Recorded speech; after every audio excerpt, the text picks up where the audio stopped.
but my own brother shot me in the back with an arrow, leaving me in a coma. The reason? I'm the son of the king's first wife, who died mysteriously from poison, and they never found out who was guilty after taking that arrow. I was in a coma for 6 years, and my soul was sent to the place where heroes go after death. Only people who changed the world in their eras end up there. At first, everyone thought it was amazing that such a young kid became a hero, but soon they found out I was nothing like that. I was weak, talentless, and definitely not a hero in my time. Still, they couldn't accept someone like me in the realm of heroes, so they trained me for 1,000 years until I was just as worthy as everyone else there. After 1,000 years, my body finally woke up from the coma. Those heroes who treated me like trash for a millennium ended up wishing me luck when I left. I smiled and stepped into the light. Since only heroes go there, they'll never see me again, since I'm not a hero, and I don't plan on becoming one. When I opened my eyes, I felt my weak body had no strength to get up. I am Davy Alrone, the eldest son of a small kingdom. Those who killed my mother and tried to do the same to me better wait, because I'm not that weak and innocent brat anymore. Day after day, only one maid came to my room to take care of me. That's what kept me alive. I didn't want to reveal I was awake, so I only moved when she left. I went to the calendar because I didn't know how long I'd been sleeping. When I saw the date, the truth hit me like another arrow in the back. I've been here for 6 years, because 6 years ago, that bastard shot me in the back, and now he's going to pay. To take control of my family, I need a strong body. I tried using the magic I learned in the other world, but I couldn't do it and didn't understand why. Back in the land of heroes, a girl taught me about magic and holy powers. The very saintess known for centuries for her God-given powers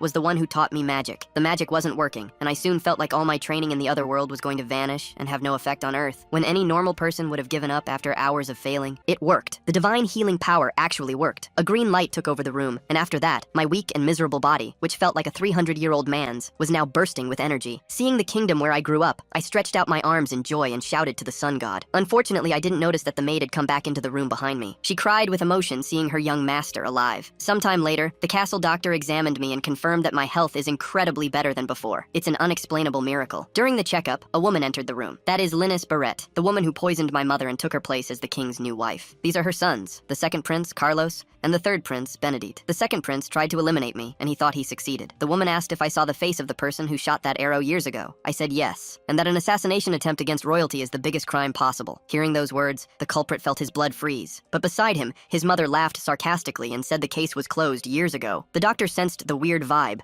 said I'll be completely cured in a few days, and left the room. The woman, Linus, didn't hide her true feelings, and said it would have been better if I had died. So I asked if the fact that I'm alive upsets her that much. Carlos replied that it's a shame for the kingdom to have a prince fall victim to an attack and stay in a coma for so many years. He said a pathetic prince cannot become king in the future. After that, they all left. Now that he was alone, the protagonist realized that even though he had been using magic in front of the others, no one had noticed. He figured that their differing power levels allowed him to go unnoticed by others. Seeing the wicked queen and her sons again made the protagonist want to exact revenge immediately. However, he managed to control himself. He attributed this to having stayed in a temple for a long time, but still he wanted to seek his vengeance. For now, he needed to calmly think about what to do. But for now, he wanted something to eat and wondered what his first meal after waking from the coma would be. 15 days after recovering his sacred powers and cutting his hair, the protagonist had been training in his room. He realized time passed very slowly when there wasn't much to do. Thanks to his training, however, his mana control had greatly improved, and his recovery process sped up considerably. Even though he could recover quickly with continuous healing magic, coupled with a necromancer's knowledge of the human body and the medical expertise taught to him by Master Haya, fully restoring his body wouldn't be an issue. The protagonist put everything he learned during his isolation into practice and found that magic indeed made things much more convenient. Still, one thing bothered him. His maid, Amy, had decided to strictly follow the doctor's orders and serve the prince soup daily. Because of this, he felt like an old man who couldn't chew anything. Amy felt bad that he didn't like it, but claimed she couldn't do anything about it. Regardless, the protagonist insisted that one dish wouldn't be enough to sustain him, so he told her to serve 5 more just like it. The maid was startled by the request, but Davy assured her he would eat everything, as long as she brought the meal. Davy knew that for a normal person this would be a lot, but because of the restoration magic he used, the amount of food he needed was much greater. In a way, after eating properly, he felt like his soul was finally at peace. However, while he consumed a lot of food, his visits to the bathroom were also frequent. Sometime later, Davy came across some documents and uncovered an unexpected truth. Amy expressed her apologies for this, but Davy comforted her, saying it wasn't her fault. He realized the amount of food he was consuming was becoming a problem for his family. Not only that, but he discovered Amy was the only remaining servant in the castle. The family's financial problems had even impacted this. What's more, the castle where he lived was enormous for just one maid to manage everything alone. Worried about the future, Davy asked what the estimated value of the castle's assets was. Amy replied that they only had 6,000 gold coins. Davy said that if they could manage this budget, they shouldn't have any more problems. However, Amy stated that officially, they were supposed to receive 500 gold coins a month, but in reality, they were getting less than 100. Davy asked if his family was being extorted. The maid said no, so he asked if the problem was her salary. But he understood that by this point, she probably wasn't even getting paid regularly. Amy couldn't lie to him, so she admitted she was only receiving a third of what she used to earn. With this, Davy thought Amy might be generous, but agreeing to work under such conditions was foolish. After all, household maids were considered property of the nobility, and Amy was the daughter of an artist. Due to their poor circumstances, she had become his maid, but looking after the prince and the castle alone for the past 6 years must have been incredibly tough. Not only that, but she had practically spent the little she earned to keep looking after the prince. Because of this, Davy ordered her to take what she hadn't received so far from his personal funds. Amy refused to do so, saying they didn't even have food for the next day, so she couldn't accept such an amount. Davy told her that from now on, she didn't need to treat him like a prince anymore. He also said he felt much better and no longer needed her constant care. Besides, being called prince was too formal and made him feel distant from Amy, and he didn't like that because she was the only person who had truly stayed by his side for so long. Sometime later, Davy, the protagonist, is visited by a counselor at the kingdom's financial department. The man states that it's impossible for the prince to use the funds already accounted for. However,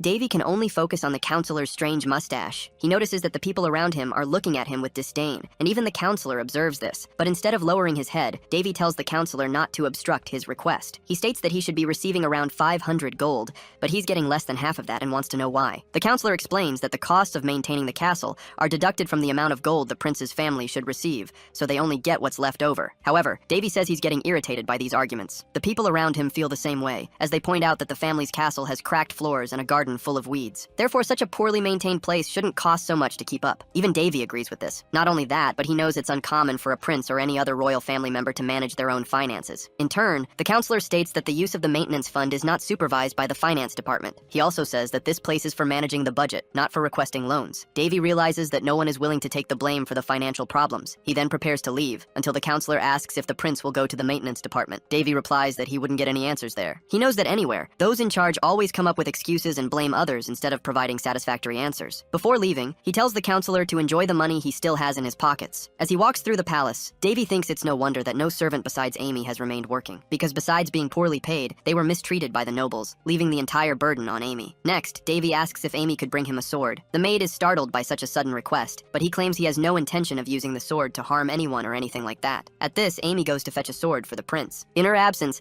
Davy thinks that he won't cut a person, because those who are his targets cannot even be considered human. The protagonist knows he's in an unstable position now, and he can't start eliminating his targets without prior planning. After all, he's already an outcast, and if he were discovered, it could be even worse. Besides, his intention isn't to stoop to the level of the nobles he despises so much. At another point, Davy and his maid come across a dead wild boar. Davy claims he found the animal that way. This is obviously a lie, as he himself hunted the animal and is now preparing it to be eaten. However, upon seeing this, Amy becomes distraught, claiming that a prince's hands should never touch a dead animal. Not only that, but she tells him to be careful not to get hurt again. Davy says it will be fine if no one else sees him doing this. He knows that even if he wanted to see the king, he'd be prevented from doing so. As for others, there's nothing he can do about them either. Davy knows that the queen is doing everything in her power to harm him. However, as an apprentice of Hercules, he knows how to fend for himself when it comes to survival. In this situation, Davy tells Amy that the wild boar will now be his dinner, and the animal poses no danger to him. At another time, in the queen's chambers, she tells a maid that the more she thinks about Davy, the more she finds him different from before his coma. Her maid, Shirley, says that according to the doctors, the prince can barely walk now, and it will take more than a year until he fully recovers. However, the queen asks if there's any chance this information is inaccurate. She states that even though Shirley is a Class A informant for the Black Moon, she is nothing more than a Class C maid in the queen's presence. Shirley belongs to the Assassin's Guild residing in the capital of Roun, the Black Moon. Even though she trusts her, the queen can't feel comfortable with the prince awake. The queen knows that even the king abandoned the prince,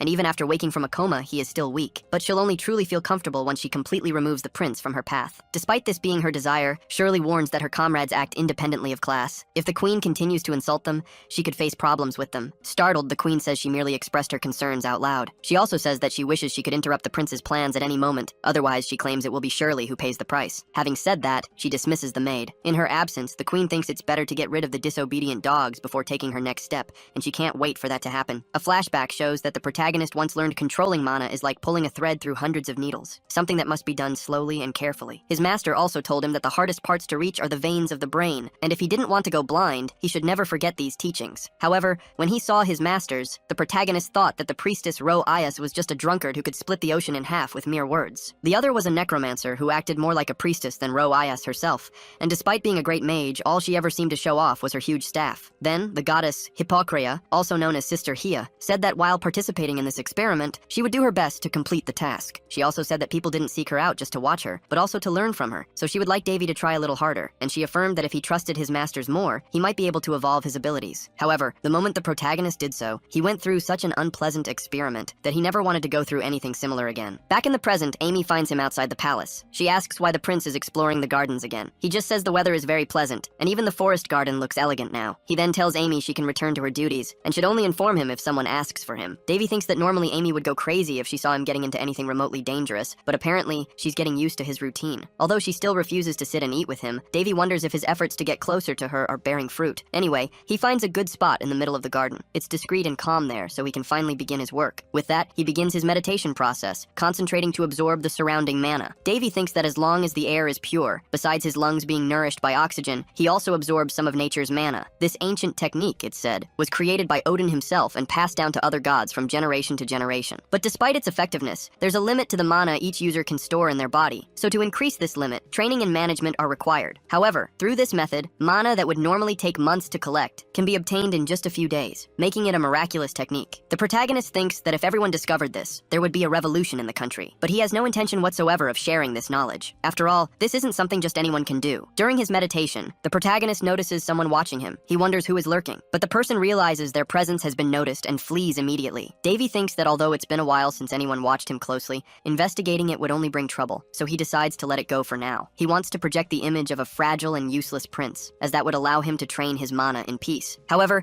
he thinks he has to deal with another issue, the mana circle. Davy knows that priests cannot use magic, and mages cannot use sacred powers. Furthermore, necromancy is a power neither can use. However, he's a special case, as he can wield the abilities of priests, mages, and necromancers, all thanks to his crazy temple masters and also the two eccentric researchers. Even so, just remembering that time makes the protagonist feel bad. Anyway, he thinks that mages normally draw a circle in their heart to use mana. Unfortunately, this method cannot handle the clash between necromancy and sacred power. If he were to do that, his heart would probably be destroyed in the process. Called the artery circle, this method involves combining the arteries around his body to create an impenetrable and mana-resilient circle. By doing this, Davy would use his entire body, including his heart, and not only would it stop the clash between necromancy and sacred power, but it would also bring surprising results. However, since this is as close as it gets to body modification, even a single mistake would be fatal. That's why he didn't want to resort to this method. Last time, he only succeeded thanks to the temple masters, but now that he's alone, he's unsure about the outcome of the process. Thinking so much about it, the protagonist has a glimpse. He ends up seeing his masters. So, he thinks that even if he fails the method, it wouldn't be as bad as spending 1,000 years in the temple. In that case, he decides to try. Sometime later, worried about the prince, Amy thinks it's already past dinner time and he hasn't appeared. She finds it strange, as he's never late for his meals. She had been ordered not to disturb the prince unless something of extreme importance happened, but even so, she's worried about his well-being. Plus, if anything happened to the prince, she could be held responsible. However, the protagonist appears shortly after. He apologizes for making her wait. Davy says he admires Amy's resilience. Not only that, but he ends up collapsing onto her. This leaves Amy quite embarrassed, as she thinks it's a display of affection. However, the protagonist was just leaning on her. From sheer exhaustion, he could barely stand. For the same reason, he then falls to the ground, leaving Amy truly worried about his physical state. Sometime later, the protagonist wakes up in his bed, realizing he fainted as soon as he found Amy. Speaking of Amy, Davy notices his friend's presence when he sees her lying beside him. With this, he knows he's caused Amy trouble once again. Anyway, the protagonist realizes that the circle formation process has been perfectly completed. The three powers are flowing through his veins, and on top of this strange circle, there's another special effect. Not only that, but Davy feels a stronger mana presence in the environment. Since he's stronger now, he can also absorb more mana from the air. He feels that with just a flick of his fingers, he can use any simple spell, including restoration. 5 months later, things are different. Amy is helping the protagonist with some ingredients. Davy believes he's fine with what he's been eating, as ever since the artery circle was completed and his life stabilized, someone has been leaving meat and vegetables in his castle. At first, he attributed this to some plan by the queen, but he doesn't think she could manage to get away with it perfectly every time without a reason. Davy feels that someone is indeed trying to help him, though he hasn't yet discovered who is doing it. Although he feels a presence, having spread his mana throughout the castle in an attempt to find this person,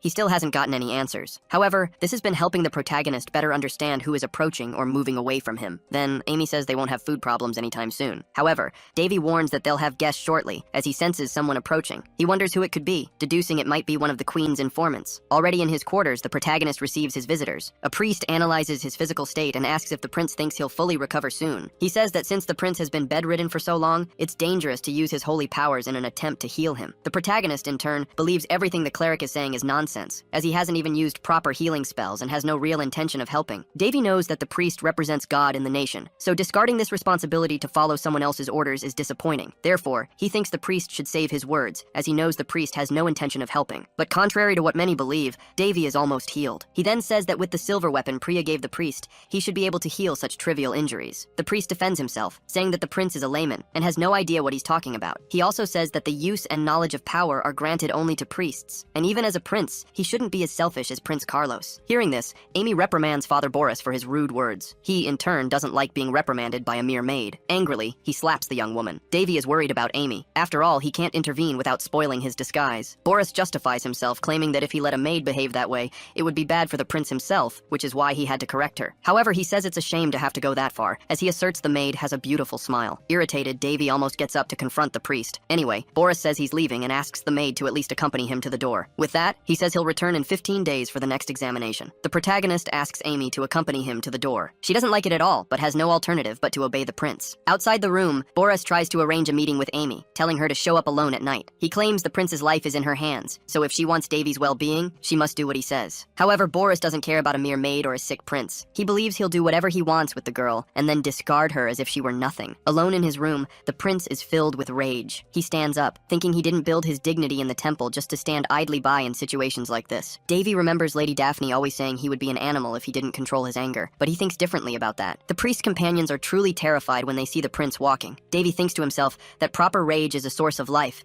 and can also guide his purpose. He also believes that if laziness is the key to progress, then anger would be his fundamental strength. Soon, the priest's companions are the first to fall to his sword. Meanwhile, the priest tries to blackmail Amy. He says he's working on the queen's orders, so he doesn't care about a mere weak prince, much less his maid. Not only that, but Boris claims everyone in the kingdom thinks the same way. Therefore, he can do whatever he wants with both of them without suffering any punishment, since he has the queen's protection guaranteed. Hearing this, Davy starts to laugh, claiming he needed an excuse to act and found exactly what he was looking for. He then points his sword at the priest and asks Amy, "What's the punishment for blasphemy against royalty?" Annoyed and surprised, the priest asks, "How is the prince standing?" Davy says Boris wasn't promoted from his low-ranking position for a reason. His sacred magic was never actually needed. Next, the protagonist reminds Amy that he warned her to always answer his questions and doesn't want to ask the same thing twice. In that case, Amy says the penalty for blaspheming against royalty is immediate execution. Right after that, the protagonist carries out the sentence on Boris. With his last words, the priest says the queen won't let this happen without retaliation. Davy thanks the phony priest for the warning, but says that all those who stood by the priest will suffer the same fate. It didn't take long for the protagonist to find the queen. As soon as she finds him, she says Davy must be crazy to kill someone like the priest. After all, he was a disciple of the Holy Order. The protagonist justifies himself,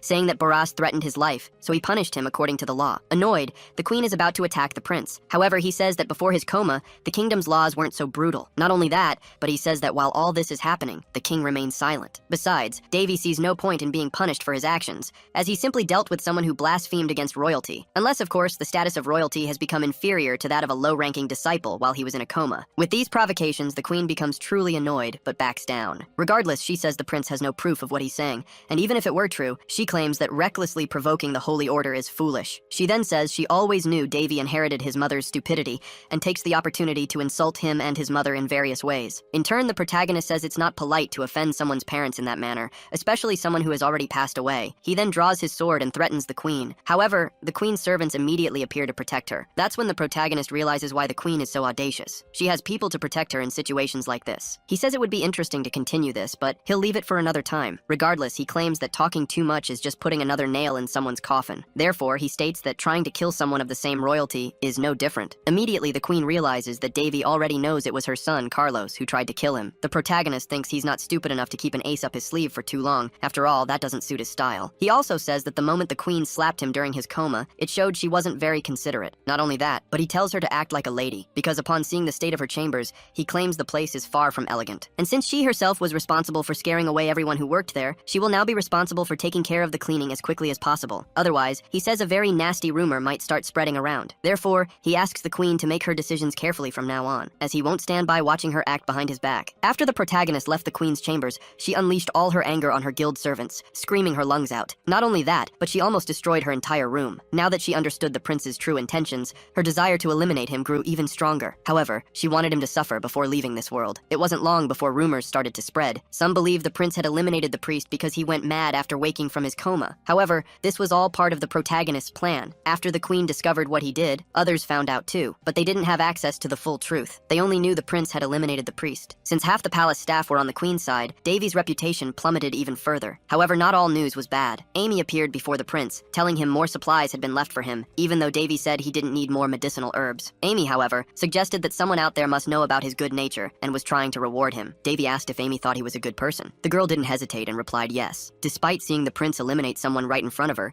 Amy hadn't changed her opinion about his character. Davy then thought she was truly an incredible person. In the middle of their conversation, conversation, someone appeared. It was Besfus, the Grand Chamberlain for the royal family's affiliates. He told the prince he had brought the sinners at the queen's command. Besfus explained that all of them had been stealing palace money, and some even tried to escape but were captured. The prince then asked what the appropriate punishment for such behavior was. The chamberlain replied that normally, the punishment would be the elimination of the sinners and their families. However, it was the prince who would decide their fate. Davy mentioned that rumors about him being bloodthirsty had recently started circulating. He then asked if he should act accordingly. The sinners begged him not to, pleading for their lives to be spared. In response, the prince ordered that the appropriate punishment be applied to all of them, but first, he wanted them imprisoned without food or water for 9 days. Even though this was the queen's order, Davy, despite disliking it, wanted to turn the situation to his advantage. Sometime later, the prince ordered that new servants be hired, but that Amy be kept as his personal assistant, and her salary increased. He also wanted to know if an audience with his father would be permitted. Besfus said no, so the prince asked if it was his father who denied it, or the queen, his wife. The chamberlain couldn't answer,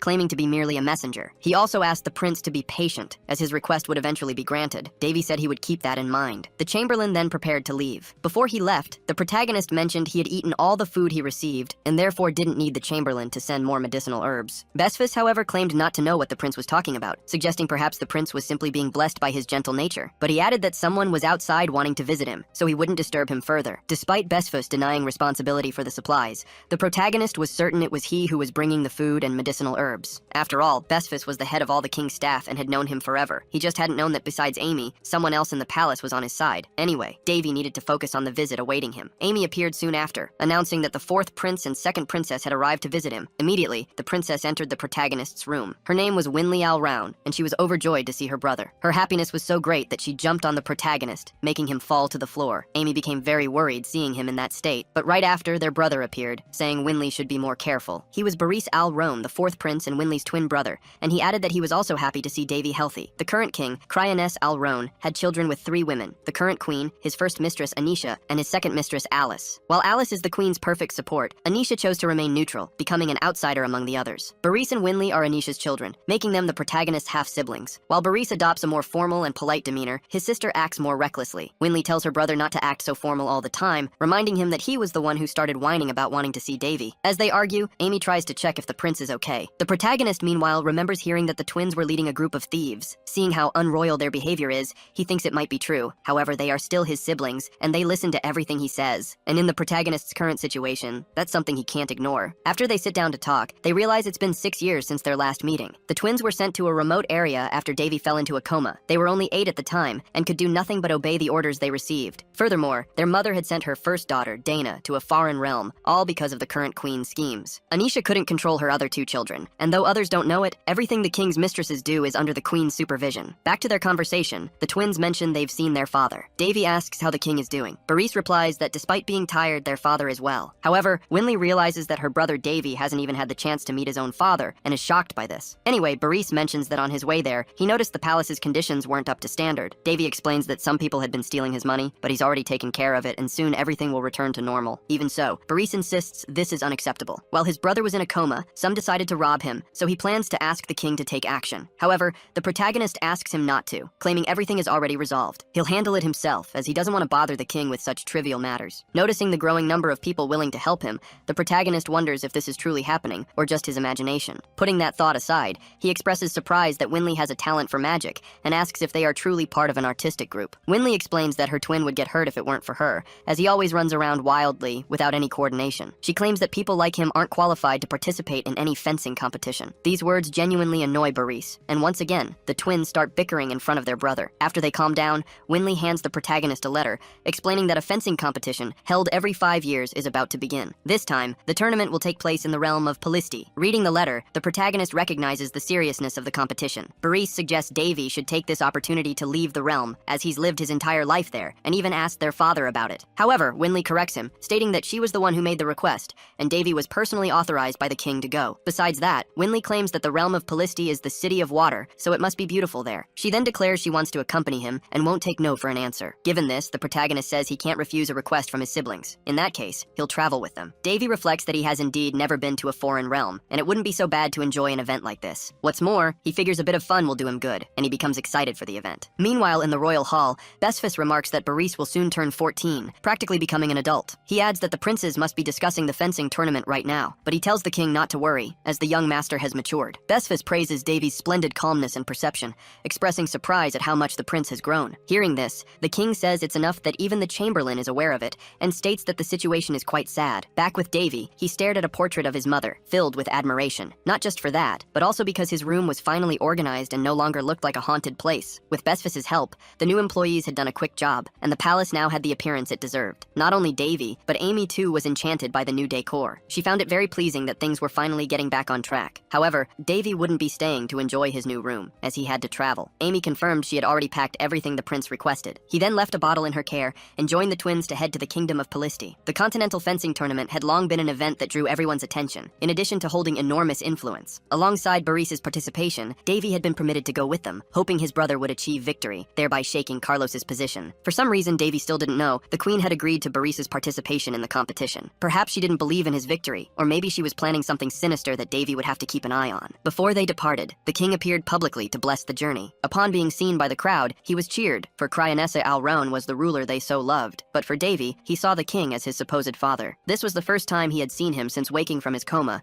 as for the past 6 months, the king had avoided his own son. The king then asked if Boris was confident. The boy said yes, asserting that he would represent his kingdom very well through his achievements. In turn, the king wished Boris a safe return home. Instead of speaking with the others, the king simply turned his back. But before leaving, he told Davy that it was good to see him healthy. Winley asked if her brother was okay. In his thoughts, Davy replied yes. After all, he didn't want to waste his emotions on the king. Following this, a messenger from the king announced that Prince Boris's participation in the tournament was of great importance, and therefore, there would be no curfew during the event. Davy, for his part, thought the king was truly different. He showed no trace of his former heroic and confident personality. Now, he seemed merely an unkempt old man, as if exhausted by everything and everyone. In any case, the main party set off for the tournament. During the journey, Boris noticed his brother seemed bored and asked if anything was making him uncomfortable. Davy replied no, he just wasn't used to long-distance travels like this. Winley, however, picked up the wine Davy had prepared and suggested it might liven things up during the trip. She said it was the first time she had tasted such a fragrant wine and asked where he had found the bottle. Davy explained that the wine had been left by his mother,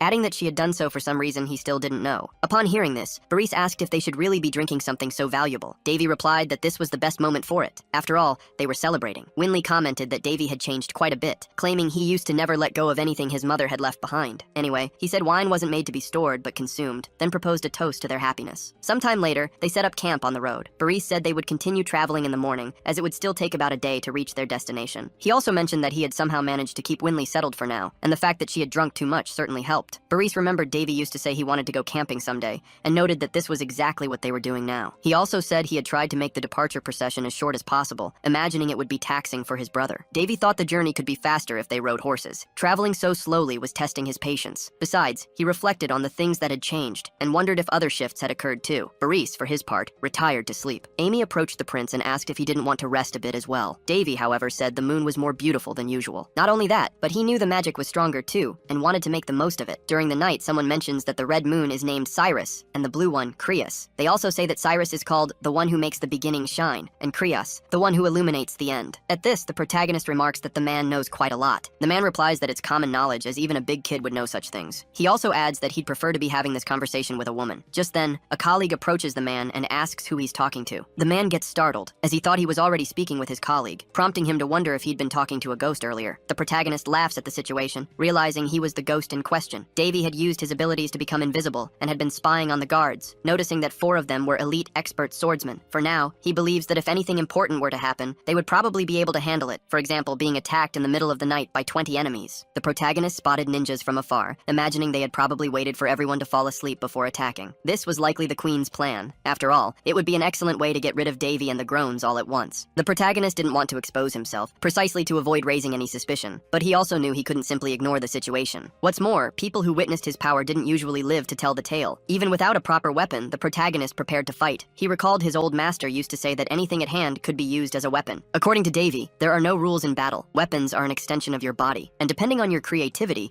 even a piece of cloth can become a unique sword. So, armed with a stick, he leaped into action. Not only that, but he scoffed at his opponents, seeing they weren't very competent at what they did. Just out of curiosity, the protagonist asked if they had been sent by the queen. However, no one spoke to him. In that case, Davy told them that if they weren't going to answer, they could just leave. But knowing well that the queen's hounds wouldn't give up, he then attacked again. While fighting, he pondered what the queen stood to gain by doing this. Eliminating 3 royalties would impact the entire kingdom. Even Linnes would face difficulties because of it. Or perhaps she had some other motive behind it. Back in the fight, the protagonist took down a few enemies, and then asked if the others weren't going to try and escape. He also told told them he would give them a chance to escape, and tell the queen that Prince Davy would destroy everything she had just for fun. Seeing how strong he was, the enemies decided to retreat. However, the protagonist wouldn't let them escape so easily. He went after the ninjas, telling them they were slow. Not only that, but he took the opportunity to eliminate them, claiming it wasn't so easy to escape his grasp. After eliminating the ninjas, the protagonist once again scoffed at their performance. He remarked that a ninja's greatest virtue was patience, so they should know that. After all, it was a famous saying among them. Then, more ninjas appeared, as they had been hiding. However, the protagonist claimed this tactic was useless against him. He could perceive that one of the ninjas was escaping, while the others had stayed behind in an attempt to delay him. After eliminating the straggling ninjas, Davy commented that they were so useless, they weren't even worth the effort. Besides, he had prepared everything even before the ninjas arrived on the scene. He declared that unless they were on the other side of the continent, no ninja could escape his reach. At this, he launched an attack at the ninja who had fled, and hit him squarely with a magical technique that had no shape, scent, or color. But upon hitting its target, it instantly eliminated their soul. The protagonist himself found it a bit brutal to do this, but his masters had taught him to always finish what he started properly. Not only that, but they had also taught him to show no mercy to those who threatened his life. So he figured a perfect elimination would be an appropriate end for these enemies. Best of all, nobody had seen him in action, so he wouldn't be associated with any of this. Sometime later, the queen received news of what had happened. Shirley reported that all the candles she had lit, and which were connected to the lives of her students, had been extinguished. At this, the queen understood that everyone had been annihilated, but she asked, what happened to the targets? Shirley replied that they must have just arrived in the Polisti kingdom. The queen was furious, demanding to know how Shirley had failed to deal with just 3 children and 5 knights. She also declared that the Dark Moon Guild couldn't be as formidable as they claimed. Not only had they failed, but they'd also lost 20 members. Shirley stated that they were still investigating what happened, but all signs pointed to Prince Davy having an accomplice. At this, the queen scoffed. Who would help that brat? She ordered Shirley to find out more, declaring she wanted to show this person what happens when someone dares to cross her path. Furthermore, she reminded her servant that the only reason she had agreed to work with Shirley's guild was because they had promised never to fail. Therefore, if such a mistake were to repeat itself, their contract with the guild would be cancelled, and she would use her power as queen to dismantle the guild once and for all. Back with the protagonists, Winley spotted the Polisti kingdom and alerted her brothers. Davy was pleased they had finally arrived. He knew the Water Kingdom was a small city-state. However, its historical buildings and ruins were among the most beautiful on the entire continent. Upon reaching the location, the protagonist took in the view. Judging by his expression, his brother noticed he was happy. Davy confirmed, saying that this was, after all, where the sword fighting competitions took place. They had a stadium typically used as an arena for battles. The place was very popular, with many fighters and monsters battling for their lives. Winley mentioned that in this edition, 8 participants would represent their respective countries. The protagonist then quickly realized that, in the end, this was nothing more than a battle of national pride. Moreover, only people under 20 years old were participating, making it a competition for newcomers, not established talents. Not only that, but Winley added that the Round Kingdom had sent an idiot to represent them. At this, his brother asked if she shouldn't try to motivate him instead of insulting him. Davy, for his part, thought that Boris's skills were intermediate level, his rank just below a master swordsman, which was impressive for his age. But then, Winley revealed that the representative from the Fallen Kingdom was the famous Sword Princess. The protagonist hadn't known this, and realized a lot had changed during his coma. However, he knew that Elena of Fallen was the only princess of the Fallen Kingdom,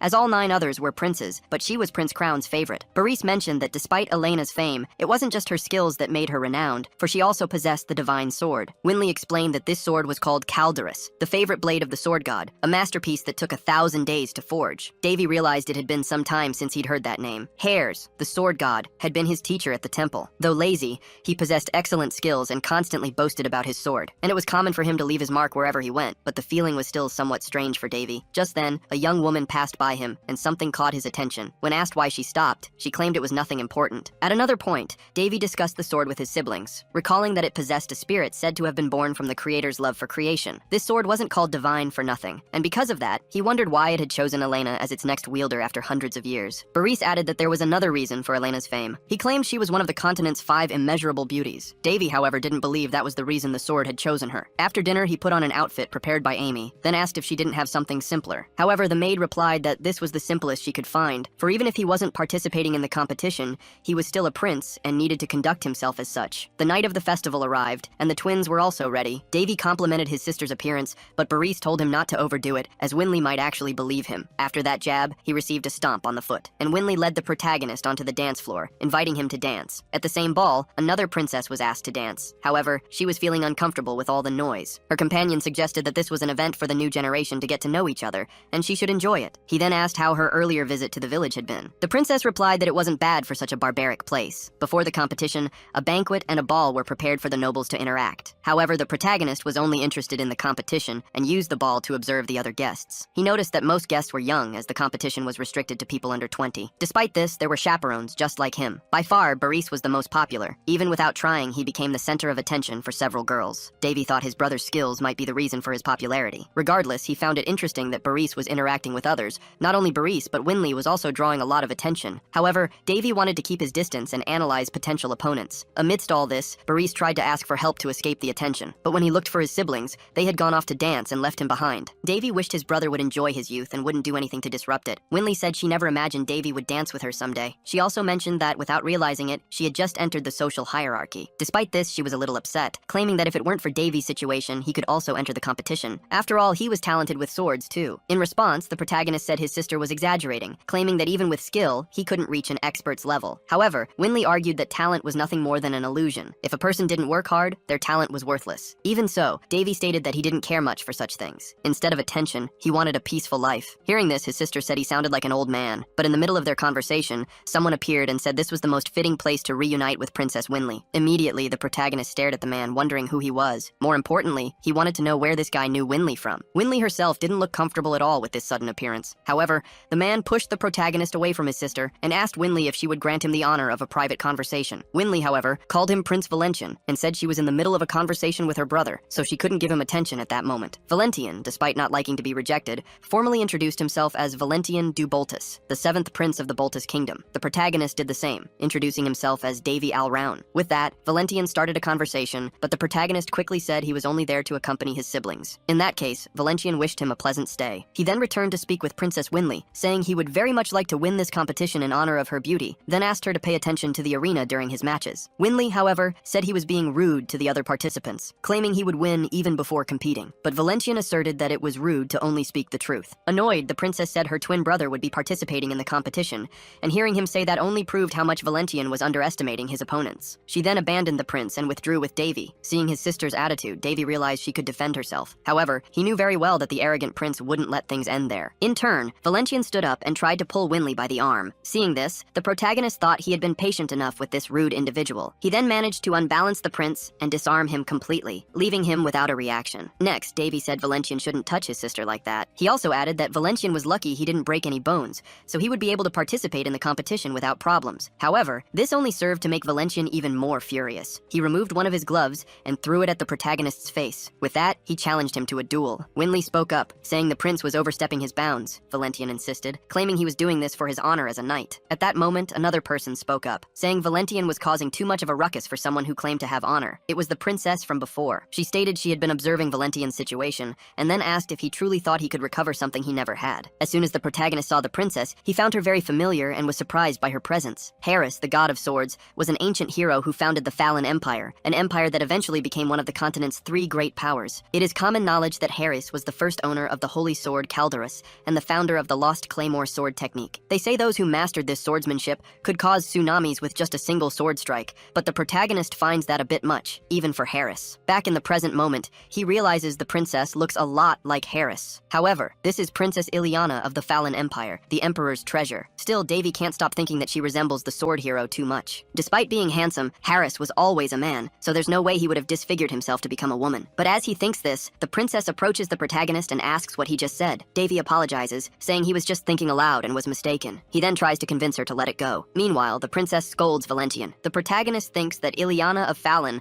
has a truly stunning appearance. However, the same can't be said for Valentian, as Davy believes that besides being ugly, the arrogant prince is uncharismatic. For her part, Ileana says that if Valentian truly considers himself an honorable knight, he should apologize to those he offended. Judging by the arrogant prince's face, he has no intention of doing so. The protagonist thinks that regardless of intentions, someone so proud wouldn't apologize easily. In that case, he says he accepts the duel proposed by Valentian. Ileana asks if he's really serious. She claims that this is a meaningless fight and Davy doesn't need to accept it. But the protagonist says that the decision is his to make, and if Valentian hasn't given up on the proposal yet, he accepts to duel him right now. Shortly after, Davy picks up a wooden sword and thinks it's been a while since he used one of these. Baris approaches and tells the protagonist that even though he's strong, his opponent is a tournament competitor. Davy knows this very well, and seeing his distressed siblings, he tries to reassure them both. His opponent takes the opportunity to taunt him, saying that if he's just going to swing a sword like an amateur, he should just give up now and stop worrying his siblings. He also says that if Davy admits defeat and begs on his knees, he might consider forgiving him. Annoyed, Baris tries to defend his brother, but Davy stops him and says that actions speak louder than words. In that case, Valentian claims he won't lose, and since it's impossible for Davy to win in a scenario like this, he would kneel himself and acknowledge his superiority. superiority. The protagonist agrees to this proposal, but says he shouldn't chicken out when he loses. Next, Davy thinks about how he's going to handle the fight. After all, in the eyes of others, he's just a weak prince who barely recovered from a coma. So, he doesn't want to reveal his true strength in a mere skirmish like this. With that, they begin the fight. But Valentian thinks the protagonist is scared because he thought that Davy would make the first move instead of standing still. After hearing that, the protagonist gets an idea. He charges full force towards his opponent, leaving Valentian quite surprised by this sudden attack. But instead of attacking, Davy intentionally strikes the ground and pretends to let his sword fall from his hands. Not only that, but the sword ends up hitting his opponent's face. While Valentian takes a solid hit, Davy pretends that out of carelessness, he let his weapon slip. However, all of this was part of his plan. He knocked down his opponent without needing to reveal his strength. Not only that, but Valentian feels humiliated because the blow that knocked him down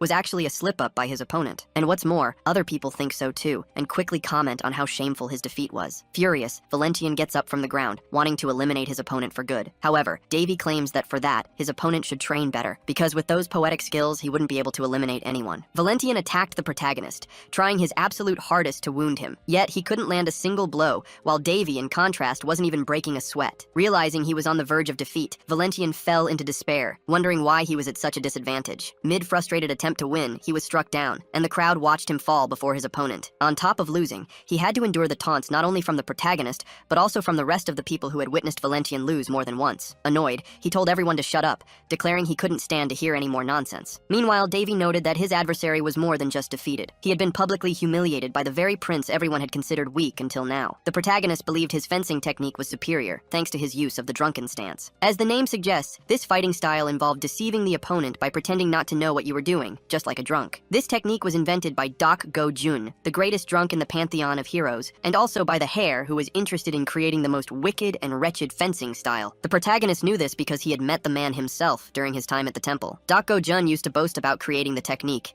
yet he was also aware of how malicious the style truly was. Davy had always heard that such a technique should only be used against someone who truly deserved it. So, the protagonist knew from the beginning that even its creators considered this technique taboo. Not because the technique was too sharp or strong, but because of how much it could manipulate and deceive an opponent. Therefore, this style wasn't made for self-defense or offense, but rather to completely humiliate an opponent in front of others. The style aimed at an opponent's openings while they attacked, delivering a fatal blow, making it highly effective for that purpose. Thus, the adversary became like a mouse lost in a labyrinth. Not only that, but the more people watching, the worse it was for the technique's target. Exactly what was happening now. After playing around with his opponent for so long, Davy wondered if he was incredibly lucky, or if Valentian was just genuinely terrible. Not only that, but he found using this style immensely enjoyable, feeling it suited him perfectly. Davy believed this style was the best for anyone who wanted to have fun while fighting. Unlike him, his opponent wasn't having fun at all. Furious, Valentian manifested his powers, intent on eliminating Davy from the face of the earth. Benedis declared it was just a friendly training match, asking if Valentian had gone crazy for using his powers. However, the protagonist had left his adversary with no alternatives. Thinking about this,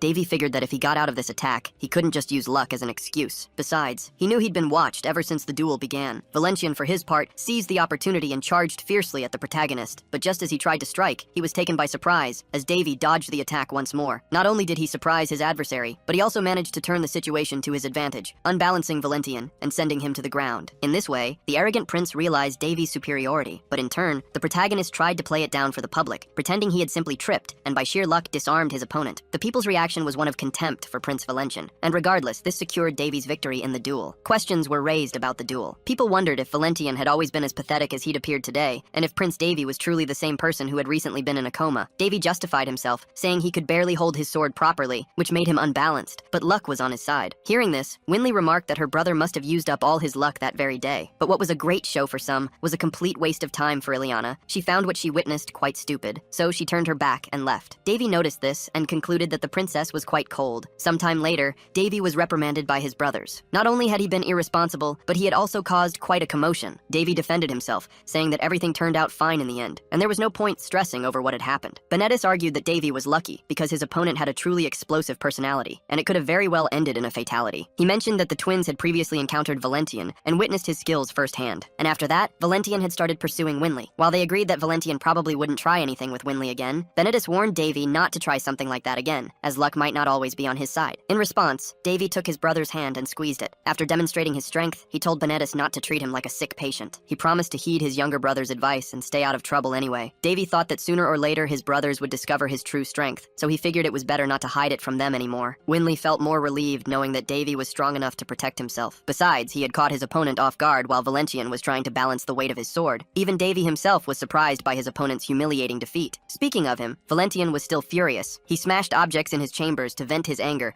while his servants tried to calm him down. Valentian declared that he was the next prince of the Baldi's era, and he would not tolerate being shamed in front of the other nobles. After all, he wanted to project an image of a radiant figure with exceptional talents. Moreover, there were few things in the world he didn't have access to, making practically everything within his grasp. That's why Valentian had fallen in love with Princess Winley and chosen her to be his future wife, because besides her beauty, she also had an expert swordsman brother of a medium level, and he would become a subordinate through this marriage. On top of all that, Valentian had already arranged everything with Queen Round and had the entire plan mapped out, which only increased his certainty of success. But now, an obstacle had appeared in his path, and above all, his credibility had gone down the drain. Consequently, Valentian's fury was more intense than ever, and as he destroyed everything around him, he felt an immeasurable desire to eliminate Davy for humiliating him. But as he voiced this idea, a voice asked if this was truly Valentian's desire. Surprised by the sudden voice, he asked who was speaking. A feminine presence manifested and told the prince she could help him fulfill his wish. Still confused, the prince asked who he was speaking to. The woman introduced herself as Shariao and told him to remember that name. Then she approached the prince, asking Valentian to trust her, because only then could he achieve his desire. Sometime later, the day of the tournament finally arrived. Amy informed Davy that his brother was about to enter the arena. He seemed excited, but not for the fight itself. He said he still had a long way to go. The maid asked what he was referring to. Davy claimed he was just thinking out loud and said he was ready to go,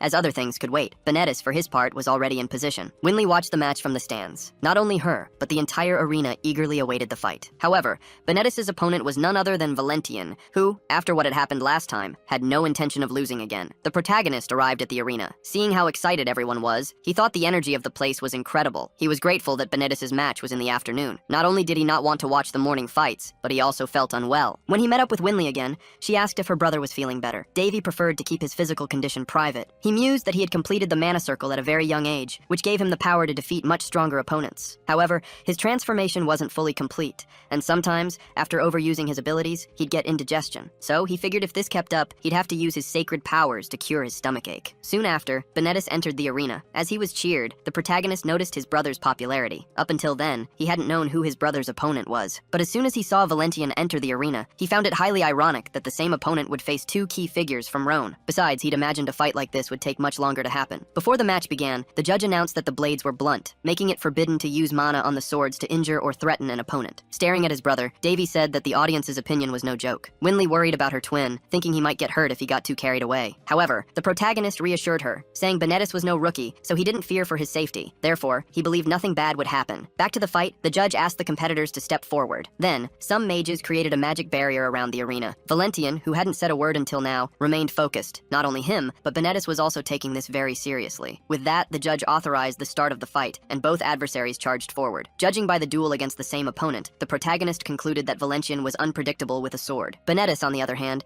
used strength to deal massive damage to his opponent, and comparing their styles, his brother had a better chance of winning. Furthermore, the protagonist believed Valentian likely wouldn't be able to withstand Benedis' heavy attacks. However, the opposite happened. When attacked, Valentian didn't dodge. He chose to block the blow, defying all expectations about him. Seeing this, some people concluded the fight would be more interesting than they'd imagined. In turn, the protagonist thought Valentian hadn't acted like this during their duel, and improving literally overnight was impossible. Even a genius would take time to master certain physical abilities. Still, he believed that if Benedis kept attacking, sooner or later the opponent would reach his limits and tire out. Even trying to analyze the situation coolly, the protagonist had a feeling that something was wrong. Not only him, but Winley said she had never seen Benedis move so fast. She thought that if her brother had improved, she would have to work harder too. Davy also noticed his brother's improvement. Since he was little, Benedis had dreamed of being a knight. After 6 years, the protagonist could see his brother's evolution. After all, he had dedicated himself to it. However, he knew little about his opponent. Seeing Valentian fight so differently than before, Davy thought he was practically facing another person. He had felt this strange sensation before, as if something dangerous was about to happen. Noticing her brother's discomfort, Winley asked if Davy was okay. Back in the fight, Benedis analyzed his adversary. He hadn't expected Valentian to counterattack his longsword. He admired his opponent's persistence, and despite his strange movements, he knew he couldn't drop his guard. Instead of waiting to be attacked, he wanted to end the fight at once, so he prepared his strongest blow. But as he unleashed his attack against his adversary,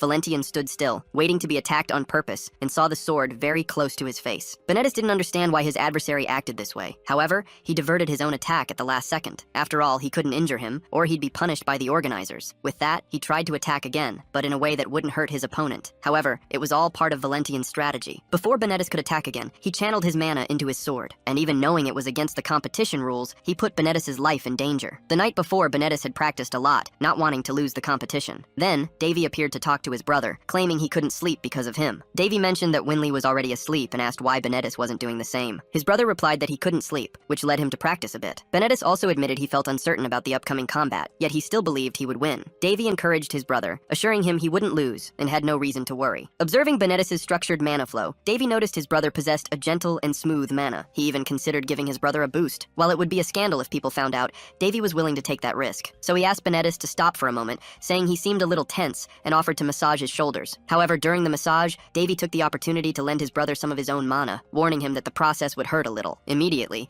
Benedis felt as if his entire body was in shock. Davy explained that this was likely due to Benedis staying up all night instead of sleeping, and advised him to get more rest. Meanwhile, Davy mused that the technique worked by activating the recipient's mana, creating a chain reaction that forced a greater flow of mana throughout their body. He knew that despite its seemingly simple nature, this method required an experienced practitioner and was forbidden in most places. Come to think of it, Davy once heard of a place where the technique wasn't forbidden, and they even gave excellent massages. As the process concluded, Davy uttered a magical word. Surprised, his brother asked what language it was, but Davy just continued without answering. Once he was done, his brother was on the floor, his body unable to withstand the sudden surge of extra mana. Davy figured this wouldn't directly help Benedis in the upcoming battle, but it would certainly help his brother evolve faster. However, he couldn't let Benedis just sleep there. It wouldn't be good, even if it did offer more security. Benedis complained that his brother should treat him better, stating that if it were Winley, Davy would be carrying her on his back. Davy denied this, but told Benedis to go to sleep immediately, or else he'd give him another much more intense massage. Benedis didn't think twice and darted to his room. Satisfied that his brother would now be safer, Davy also retired for the night. Back in the present, the moment Benedis was struck by his opponent's magic, the shield his brother had given him activated, protecting him. It immediately repelled Valentian's sword away, stopping him from continuing his attempt to injure Benedis. The crowd noticed that Valentian's sword wasn't normal. On top of that, they also saw a mana shield protecting Benedis. From the VIP box, Winley cheered, celebrating her brother overcoming his opponent. But when she glanced to the side, Davy wasn't in his seat. Inside the arena, even with the shield, Benedis was still injured. The mages immediately ended the fight and removed Valentian. Not only was he disqualified for violating the rules, but he was also punished. The organizers declared that his actions could even spark a war between nations, and promptly sent a notification to the nation of Voltus. Valentian's servant tried to convince them not to proceed,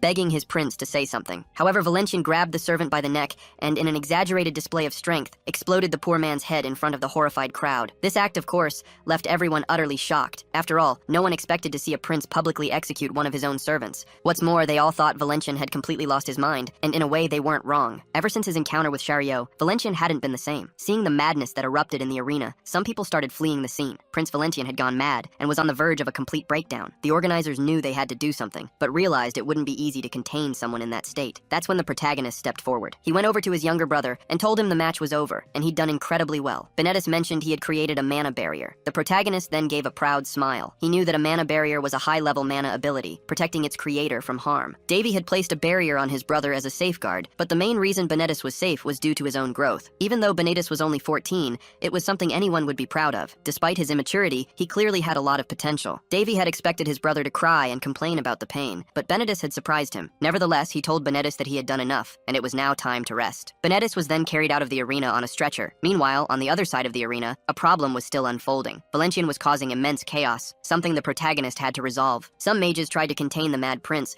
but even using magical attacks, they couldn't handle the situation. Valentian's mind and body were visibly altered. Not only that, but he was far stronger than the mages could cope with. So, they tried to evacuate people while the magical barrier was still intact. However, at that very moment, the protagonist arrived in the arena, surprising the mages who were already there. They urged Davy not to get closer, warning him that the opponent was too strong. Even Winley, seeing the protagonist in the arena, grew worried about him, especially since she hadn't even seen him move to get there. Despite this, the protagonist wanted to deal with the situation. He noticed that Valentian had been infected with something, and remarked that it looked like the enemy had truly taken hold. He then started thinking about how he would deal with him. Valentian grew even more furious upon seeing Davy. As he charged towards the protagonist, the mages tried to stop the prince. However, they couldn't handle the crazed opponent. Valentian then had a clear path to Davy, but then Winley suddenly appeared in the arena, worried about her brother. The protagonist was caught by surprise by her appearance. After all, this wasn't part of his plans. The last thing he wanted was to involve his younger sister. However, Winley wasn't the only one to show up. Ileana arrived right after, pushing the protagonist away from the enemy. Davy definitely hadn't expected this. Up until then, Ileana hadn't even been seen in the arena. She had seemingly appeared out of nowhere. Not only that, but she arrived with the clear intention of eliminating the enemy. Valentian, by this point, wasn't thinking straight and was merely following his fighting instincts, but Ileana knew what she was doing. She unleashed an attack called the Great Mountain Divider, and upon hitting the enemy, she sent him flying. Seeing this, Davy was truly amazed. It was the first time he was seeing Ileana in action. After attacking the enemy, Ileana thought the situation was resolved. involved, but she was surprised to see Valentian still standing. Even though her attack was above average, Valentian wasn't seriously hurt. Not only that, but he looked even more bloodthirsty. But before he could do anything, Ileana launched her attack, striking him from several different directions, aiming to incapacitate him once and for all. She continuously attacked with her blade and hand to hand. Taking advantage of the enemy enduring her blows, Ileana didn't hold back any energy during the fight. Seeing her fight with such energy, some spectators were left speechless. Ileana thought she had finally succeeded. Valentian was seemingly down and unconscious, so she ordered the guards to arrest him for his actions. Winley tried to pull Davy away from the arena, telling him to let Ileana handle everything. Meanwhile, Davy admired Ileana's energy and understood that she was much better than most other swordsmen. However, Ileana saw something others hadn't noticed and called Valentian a vampire. Davy didn't quite understand, but Ileana moved towards the enemy. Even chained, Valentian could move, and with that, he inflicted damage upon himself. Davy observed the enemy's actions from afar, yet he could still perceive what he was doing. Ileana tried to stop the enemy from doing this, but she couldn't get close in time. Because of that, Valentian conjured a blood tide, and those who were close to the attack were the first to fall. Amidst the blood mist, Davy tried to protect his sister. Winley wasn't feeling well, but instead of worrying about herself, she showed concern for Davy. Trying to reassure her, Davy said everything would be all right. He then got up from the ground and asked her to rest for a bit, claiming that when she woke up, she'd think it was all just a bad dream. As soon as he put his sister into an induced sleep, Davy thought it was time to act. Otherwise, things could quickly get worse with this necromantic mana in the air. He was the only one who understood what was happening. Not only that, but he believed that when someone connects with their own mana, their powers start to develop their own personalities. But he had 3 different powers, and each behaved in different ways. Necromantic mana was basically a psychopath, making it the most effective to use. On the other hand, regular mana was a tsundere. Even though it seemed difficult to handle, once it developed trust, it worked with the user's will. And finally, there was the most stubborn of all, holy power. This power had no intention of listening to anyone and also had a lazy personality. Therefore, if there wasn't a significant commotion,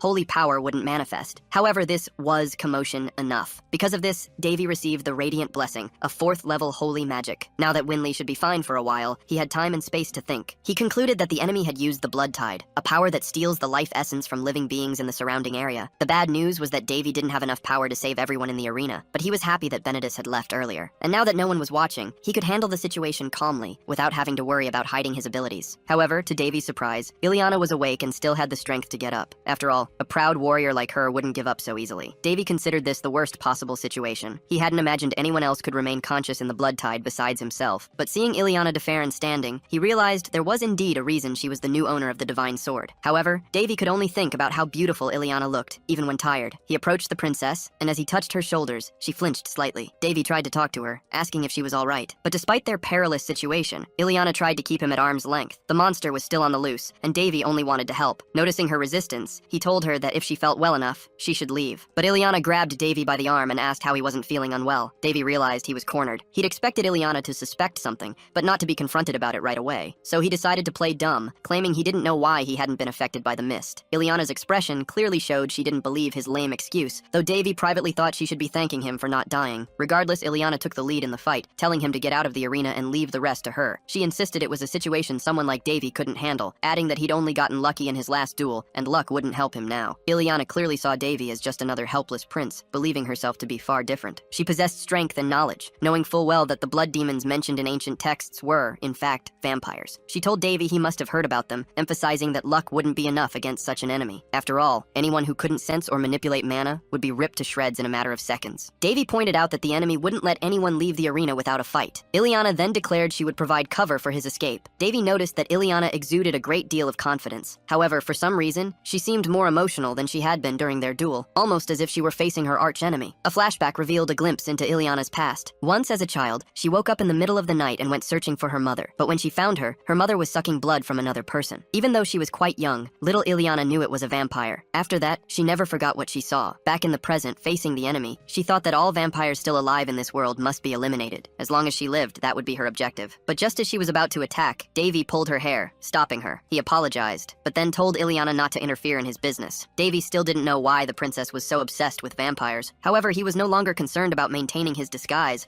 and prepared to fight the enemy. Contrary to what the princess believed about him, Davy actually possessed a great deal of knowledge about vampires. He'd learned about them during his training and probably knew more than Ileana. Plus, he had already faced several vampires before, gaining extensive practical experience. In fact, fighting yet another vampire was almost tedious for him. As he dodged the enemy, he muttered that it seemed to have gotten much dumber compared to their last duel, but Davy wasn't there just to defend himself or dodge. He also intended to attack and eliminate his adversary. With that, he landed a blow that struck at the enemy's very heart. This was an application of the celestial demonic arts, an ability known as demonic sonic blood explosion. After being hit, the enemy not only felt the impact, but was also hurled across the arena. Seeing this left Ileana truly impressed. After all, someone she had judged to be weak had just unleashed an extraordinary display of power. After seeing what just happened, Ileana wondered what that was. Seeing the protagonist use his powers, the princess doubted if it was even humanly possible. Until then, she believed Davy was just an ordinary person, incapable of sensing mana, but she had just seen him destroy a statue while attacking a vampire with her own eyes. It was something even knights and mages would struggle to do. Even she, with her sword, couldn't pull off something like that. This made her wonder if Davy really was just a prince who recently woke up from a coma. The protagonist extended his hand to Ileana, but she recoiled in fear. Even so, he insisted on the gesture. Thinking the prince wanted to help her up, Ileana decided to accept his kindness. However, just as she was about to touch his hand, Davy asked to borrow Ileana's sword. She then realized he wasn't being chivalrous at all and felt embarrassed for jumping to conclusions. Anyway, she told him her sword had broken when she tried to hit Valentian the first time, but Davy said he wasn't referring to that sword, but the one she wore as a necklace. He added that he'd need a very sturdy weapon to face the enemy. Davy tried to convince the divine sword to lend him its powers. The protagonist knew that Surtur, the celestial blacksmith, had dedicated his life to creating countless weapons, including the sword that saved the world. Even broken weapons were renewed in Surtur's hands, transforming into immeasurable treasures. Surtur's fame had spread across the entire continent.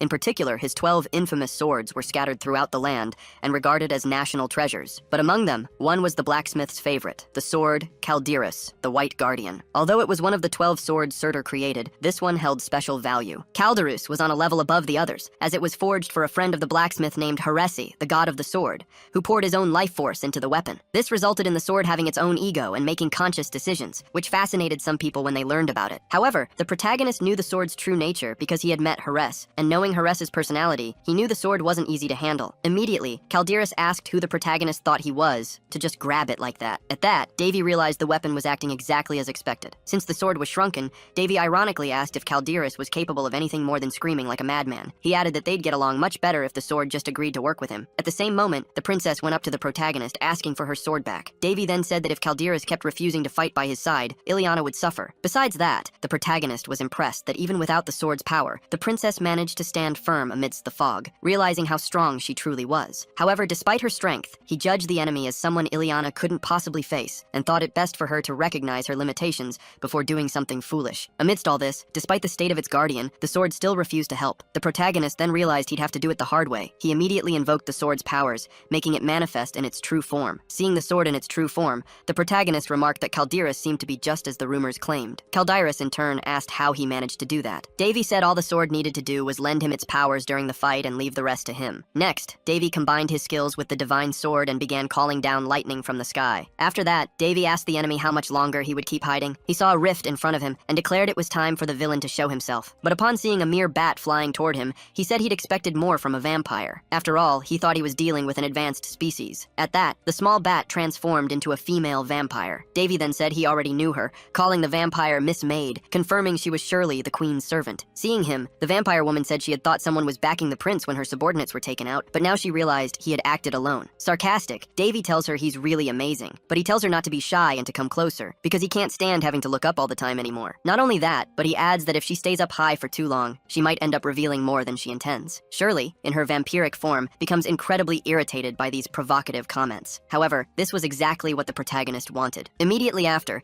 he launches an attack with his divine sword. The vampire woman in turn warns that if Davy causes a catastrophe, the queen will not hold herself responsible. Relations with the Voltese kingdom could be severed, potentially leading to battles between kingdoms. The protagonist realizes that by revealing her true form, the enemy is likely confident she'll defeat him. However, he asserts that her plan won't succeed. His arrogance irritates the vampire even further. At that moment, she finally decides to attack the protagonist. She uses her vampiric magic for this, and this magic destroys everything it touches as it spreads. Even so, Davy manages to dodge and tells his adversary not to get so agitated. However, his words have the opposite effect. As a result, the vampire then hurls spikes at the protagonist. He leaps from the pillar he was on, but he realizes the spikes have also reached him there and narrowly miss him. Davy manages to dodge as many spikes as possible while falling, until he finally lands on the ground, and like a skilled swordsman, he deflects the attacks with his blade. At this, the vampire woman admits he has exceeded her expectations, yet she asserts that despite his strength, Davy is still only human. The protagonist points out that his adversary shouldn't hate humans so much. After all, she serves a human. Deeply irritated, the vampire's patience finally runs out after so many provocations. Davy, however,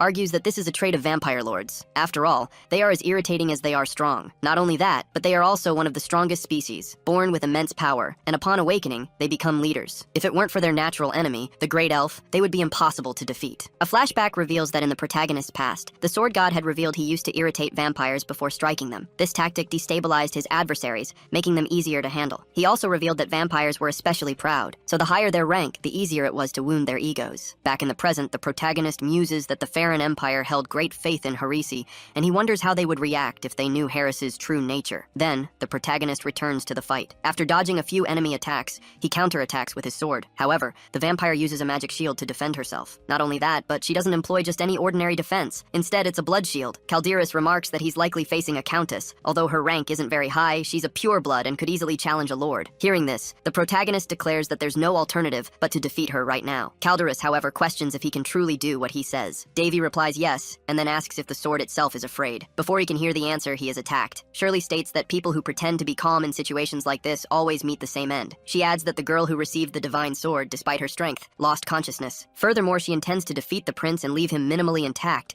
as she needs to present his body as proof of her efficiency. She then attacks Davy, but the protagonist has no intention of making things easy for his enemy. Not only that, but instead of standing still and waiting to be hit, he advances directly towards his adversary. Witnessing Davy's actions, the vampire woman claims it's sheer foolishness and tries to strike him once more. However, the protagonist not only dodges the attack, but also manages to get behind the vampire. He takes the opportunity to scoff at his adversary, claiming she knows nothing, especially when it comes to swordsmanship. The protagonist reflects that swordsmanship is an art that goes far beyond simply swinging a sword repeatedly, and drawing upon all his training, he uses Calderas' skill against the enemy, sending her into despair as she realizes she cannot dodge it. She is immediately struck squarely and crashes to the ground like a meteor entering the atmosphere. After the attack, the surrounding scenery changed so much that the protagonist himself was amazed by what he had done. Calderas tried to say something about his past, but Davy interrupted him. He said that thousands of years had passed since Calderas' creation, so he didn't want to hear his whole story. Ultimately, instead of talking, he truly wanted to end this fight. The protagonist thought that even if he wanted to, the sword wouldn't believe he was a disciple of its first owner. Calderas realized that the vampire had decided to flee. Davy said it wasn't a good idea to follow her now. The sword remarked that even for it, this tide of blood was nauseating. Fortunately, the mist would no longer spread, as the explosion had shattered its source. However, there were still bloodstones remaining in the area. The protagonist knew that people affected by the tide of blood usually died or became infected. If these infected weren't eliminated, they would infect others. For now, the mist was confined to the arena. If it wasn't fully contained, it could spread outside and cause panic. With that, Calderas told the protagonist he was lucky not to have been hit by something so corrosive, noting that despite his youth, he was clearly skilled. Davy replied that, in a way, that was true. Furthermore, he knew it would take some time until he could awaken the blade's aura, as his strength hadn't formed through a common method like other people's. When someone possesses wisdom and proficiency, combined with a certain level of skill, that person becomes a master. The protagonist was one such individual. Moreover, the sword was beginning to realize this, as it felt a bit of his immeasurable power. Not only that, but Calderas noticed the protagonist possessed both dark mana and sacred powers, and was surprised, having never met anyone like that before. Davy stated that he usually broke paradigms, but Calderas called him crazy for achieving such a result. However, the protagonist told Calderas that this was actually just the result of hundreds of years of research, but now he didn't want to talk anymore, as he still had unresolved matters to attend to, and since he couldn't do what was needed alone, he allowed Calderas to help him. Davy thought he didn't want to sacrifice himself for the sake of others, but if it helped him regain his powers, then it might be worth it. Even if this wasn't his usual style, he was willing, considering the results he imagined he could achieve. Next, he began to pray to the goddess Freya, interceding for those who had been struck by the tide of blood. Not only that, but he asked the goddess to do something about it, claiming he couldn't do it alone. Upon hearing the prayer, Calderas asked if that was how one requested help from a deity. Not only that, but he noticed the protagonist wasn't accustomed to doing such things. Davy had been affected by Daphne's sanctity, and learned that the foundation of his power wasn't the faith that supported the gods, but rather the understanding of that very faith. To be exact, it wasn't about receiving the gods' love, but their curiosity. Since some were wounded, he intended to use the sword to save them. Therefore, he only asked Freya for permission to do so. Indignant, Calderas declared that no deity would listen to such a poorly made prayer. However, Davy countered that the sword knew nothing about the gods. He claimed that the gods' love wasn't given to those who called themselves devout, but rather to those who acted to receive divine curiosity. As Calderas had said earlier, nothing could be done about the life force absorbed from people. Thus, the only alternative was to fill the crystal with an even greater power. He was referring to the greatest form of sacred magic, used only with divine blessing, created by Saint Daphne, who wielded the most powerful sacred magic of all time. And he claimed that gods liked crazy people, especially those who were completely out of the ordinary. Immediately afterward, sacred magic manifested from the heavens. It struck Calderas and the protagonist. The sword was utterly surprised by this, as it was a rank 9 power. Not only that, but it thought it couldn't resist such immense power, and it claimed the protagonist was trying to destroy it. But in reality, it was the opposite. Since he couldn't receive so much power himself, the protagonist used the sword as a receptacle, and now he intended to use this magic to heal the inner arena. Not only that, but the power was so strong that people far from the arena could see a strong, shimmering light. It shone brighter than the sun. Moreover, Moreover, the protagonist was embraced by celestial wings, and his wounds were healed instantly. Furthermore, the dark magic crystal shattered, and with it, evil dispersed. Davy remarked that the explosion was so strong, he felt like he'd been run over. He also teased the divine sword, saying it had survived after all, but added that it must be quite exhausted. However, despite wanting to maintain control, the protagonist felt something in his back and began to lose strength. As he fell to the ground, something appeared before him. Davy could somehow see his own attributes, like in a system window, and noticed that some things had changed. He also noticed he'd been nicknamed a crazy person, and wondered if Freya wasn't exaggerating with that description. From above, the being he believed to be Freya simply offered a gentle smile, as she had, in a way, seen something interesting in the protagonist. A while later, as he tried to remember what had happened, he wondered when was the last time he'd had such a deep sleep. For the past 6 months, he hadn't been able to sleep without worrying about something. Somehow, he felt this sleep had helped clear his mind a little. Waking up, he found himself facing Winley. She told him Davy had been taken to a lodging in the Phyllis Duchy,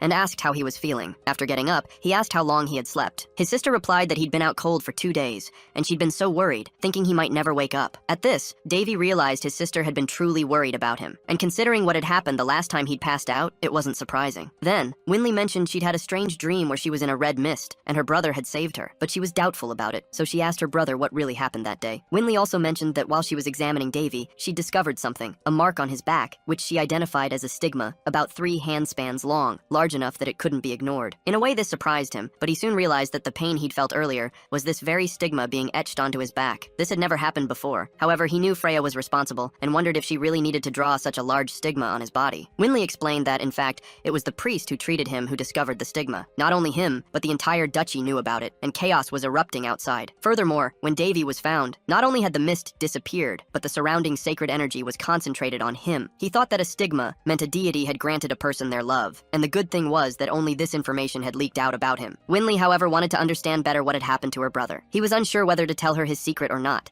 because he knew what would happen if he did, and if something big occurred now, it would make his journey more difficult. In that case, he decided to withhold the information and simply said he'd fainted before seeing anything, so he couldn't say what happened. Although that didn't make much sense, Winley decided to trust her brother, but asked if he was in pain. Thinking about it, he concluded that he was better than ever, because in addition to invoking the 9th sacred magic onto the sword, he had also increased his own sacred powers. And the result couldn't have been better. His mana capacity had increased considerably. With this, all 3 of his powers had improved, and he could now create an aura blade, worthy of a true master swordsman. Of course, sacred magic was the power that had evolved the most among the 3. However, by extension, the others had also improved, as if from the stigma's effect. Nevertheless, Davy lamented that to get stronger, he always had to go through extreme experiences like this one. Winley told him he had no idea of the craziness that had happened while he was asleep, especially when his maid, Amy, discovered what occurred, and was worried about him. His sister added that besides the maid, Princess Ileana had also come looking for him, and wanted to take him to her kingdom, claiming she could give Davy more proper treatment there. He thanked his sister for her concern and care, but said she must be exhausted, so she should rest, and he would do the same. Before leaving, Winley told Davy he didn't need to worry about Benedis, as he had left the arena as soon as the tournament was cancelled, and was out of danger. And despite the current commotion, she hoped Davy would recover soon. As soon as his sister left him alone,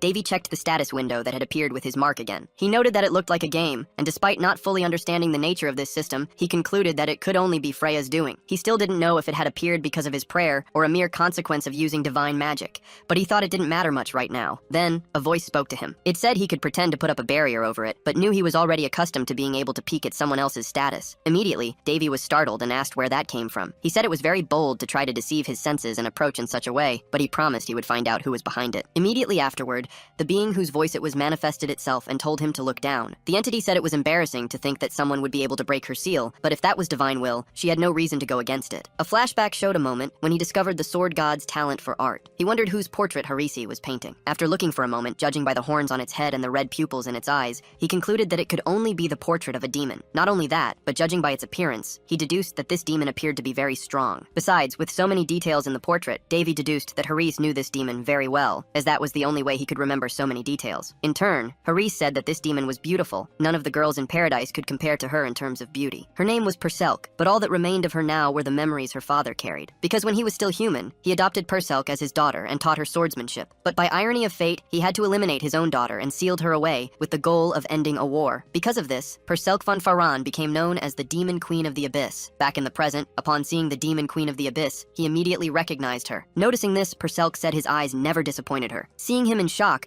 she asked what Davy was thinking. He just said that Perselk was smaller than he had imagined. A while later, Davy tied Perselk up. She said this reception was very rude, claiming that unlike humans, such things didn't interest her. Davy, however, told her this was no joke. Perselk replied that since it was their first meeting, she didn't understand why she was being treated so hostilely, as there was no reason for it. Not only that, but she was also curious about how she could have a symbiotic relationship with someone so rude. Davy didn't understand what she was referring to, so Perselk explained she was talking about the mark on his back, which was meant to be a vessel where her soul would be deposited. Davy immediately understood why the mark was so large. Everything made more sense now, as the symbol was actually a seal designed to imprison a demon king. After explaining, Perselk asked to be freed, reiterating that she disliked such situations and felt uncomfortable and undignified being in that position. Davy then released Perselk from her restraints and asked what a demon queen, sealed within a sword, wanted with him. He also stated that her answer needed to be convincing and straightforward. First, she formally introduced herself as Perselk von Fyron, the Queen of the Abyss who watches all from the void. She added that the saying, "When one stares into the void, it stares back," existed because of her. Not only that, but she was also the primary cause of the Great War between humans and demons. Up until that moment, everything Davy knew about Calderas was that the sword had been used by Hares to pierce the Demon King and end the war. But now he had just discovered that, in addition, the sword harbored Perselk's soul, sealed there by her own father. Furthermore, Perselk seemed completely different from other demon kings. Davy had previously believed he'd received his power from the goddess Freya, not a demon. However, Perselk clarified that Calderas was merely a friendly soul who dwelled in the sword alongside her. She added that if she had known things would end this way, she would have said a proper goodbye,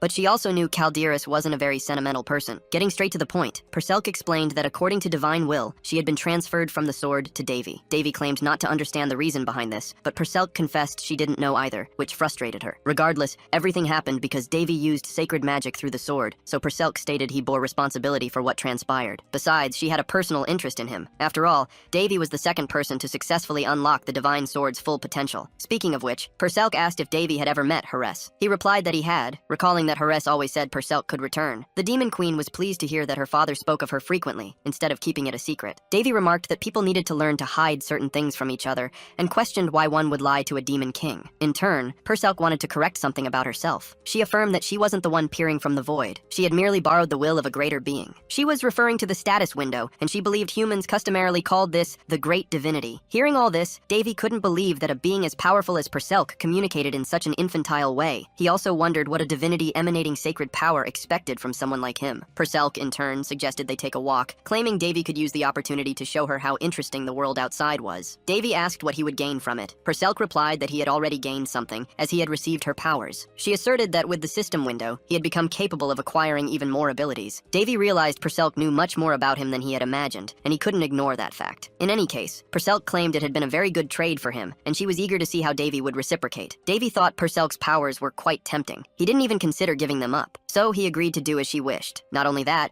but he had also accidentally gained someone who could hear his secrets without suffering consequences for it. Sometime later, the grand event of the Duchy of Feliste, which was originally supposed to be a fencing tournament, had turned into a celebration following a sudden attack. Amidst all this, Davy became the center of attention due to rumors about his stigma. Because of this, he barely managed to leave his quarters. Perselk, in turn, pointed out that Davy had saved everyone's lives and asked if it wouldn't be better to tell everyone the truth instead of hiding. After all, by looking at the stigma, they would see someone who had received a physical manifestation of divine love. Davy knew that in the past 400 years, only 3 saints had appeared, and a stigma was even rarer, so revealing himself publicly was out of the question. With that, he went to the twins and asked them to pack their bags immediately. He stated that instead of having to explain himself, he simply wanted to leave this place and go home. Winley agreed, reasoning that they hadn't committed any crime and therefore didn't owe anyone explanations. Besides, this wasn't even sacred territory. Davy, in his thoughts, believed that in reality, perhaps only for a short period, this place, along with half the city, truly was sacred territory. Nevertheless, fleeing when things got complicated was the best plan. Mid-escape on their way home, Perselk asked if it would be all right to just leave like this. After all, some people would probably follow him all the way to his homeland in search of answers. Davy replied that it would be fine, as long as something bigger than him captured people's attention. Sometime later, Ileana received news of Davy's escape. She was furious, claiming that Davy had not only left a huge mess for her to sort out, but also left a misunderstanding and fled with his siblings. He had told people that he dealt with the enemy after awakening the sacred sword, and that the stigma appeared due to the powers hidden within it. Ileana, however,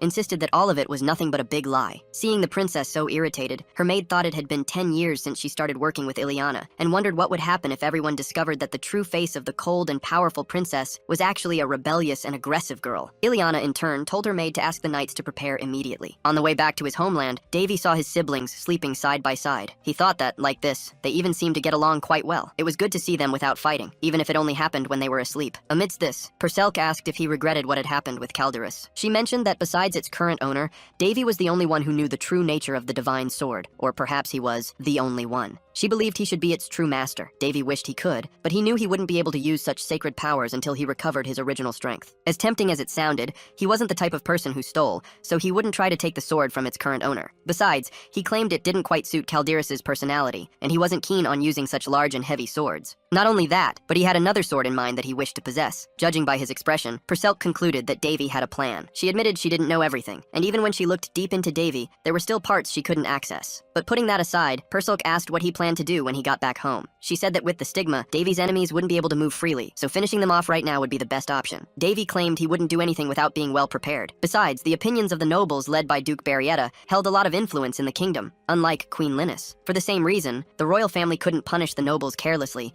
Defeating them one by one would take too long. This situation had only fueled the queen's arrogance. However, Davy had already thought of a solution. After arriving home, everyone was called to speak with the king. Benedis apologized for what had happened, but the king stated that none of it was his fault. In fact, the king blamed the Voltes kingdom for opposing the Union of Nations, and felt relieved that Benedis had returned safe and sound. The king had also heard about the stigma. In turn, Davy explained that despite being unworthy, he had somehow piqued divine curiosity and earned the mark. Unlike the king, the queen didn't like hearing that at all, but she tried to maintain her composure, no matter how difficult it was, even claiming to be happy about the prince's achievement. The king then stated that this matter could not be taken lightly. He ordered a letter to be sent to the Voltes kingdom, reiterating the request for union. He told the twins to go rest after their long journey, but he asked Davy to stay a little longer. In turn, Davy said that nearly half a year had passed since His Majesty last called him for a talk. To be precise, this was the first time they had met properly since he woke from his coma. The king asked if the prince held any grudges because of this. Davy felt he didn't have to lie anymore, but he also didn't think it was right to say everything he felt at that moment. In any case, he understood that his father had looked after him through the chief chamberlain. The king thought that there wasn't a father in the world who wouldn't notice such a drastic change in their child. And although he didn't consider himself a good father, he had noticed Davy's transformation. That's why he agreed to talk with him after such a long time. The last time they had met, little Davy had begged his father to save his mother, asking if he hadn't been informed about her health condition. Davy insisted that his mother wasn't sick, but poisoned. However, his father completely ignored him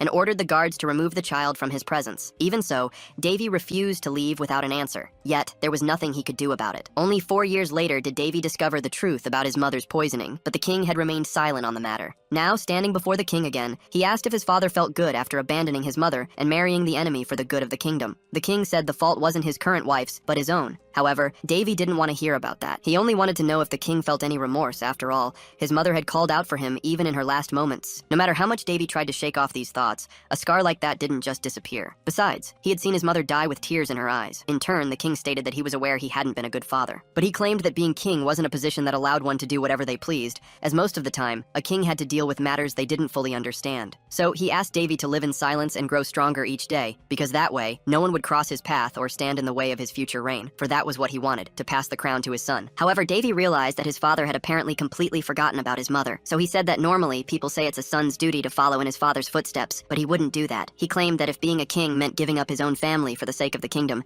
then he didn't want to follow that path. And even though many people coveted the crown, Davy asserted that wasn't his case. Therefore, he stated that the king could pass his crown to someone else. After all, he refused to accept that title, even if he were forced to. After leaving the royal hall, Perselk remarked that Davy could be rude when he wanted to be. He replied that it was necessary, and no matter how much she could see into him, certain things never changed. Besides, Davy said he had been able to realize what he truly wanted. After returning to his quarters, he asked Amy not to let anyone bother him for the rest of the day. Then Davy went to his room's window and prepared to leave on a mission, declaring that it was time to enter the rabbit hole. Sometime later, in the kingdom of Raun, owned by the Black Moon Guild, it was reported that Shirley had disappeared. Not only that, but the organization's leader stated that some of her subordinates had also gone missing a few days prior. According to the report, they had failed to eliminate the Raun princes. One of the guild members remarked that there was apparently nothing special about being a Class A intelligence group dispatched by headquarters. The guild master warned him to be careful talking if he wanted to stay alive. However, the man retorted that the missing woman's identity was still uncertain. What's more, he didn't believe some brats could have caused so much trouble. As a true guild member, he would go after the boys and Shirley too. After all, something like this could only be done by a real assassin. The leader's servant asked if it was all right to let this happen. The leader, in turn, said that the man's arrogance would be his downfall, so he let him go. Not only that, but he added that despite being labeled Class A, Shirley was far more powerful than that. Most of the organization didn't know it, but Shirley was a much more dangerous woman than she appeared. However, he couldn't understand how such a woman could fail in an attempt to eliminate defenseless children, only to disappear immediately afterward. He thought he needed to leave, but he wondered why no one was responding to his calls. Just then, the guildmaster realized something was wrong and tried to do something about it. Immediately, however, a blade hovered at his neck,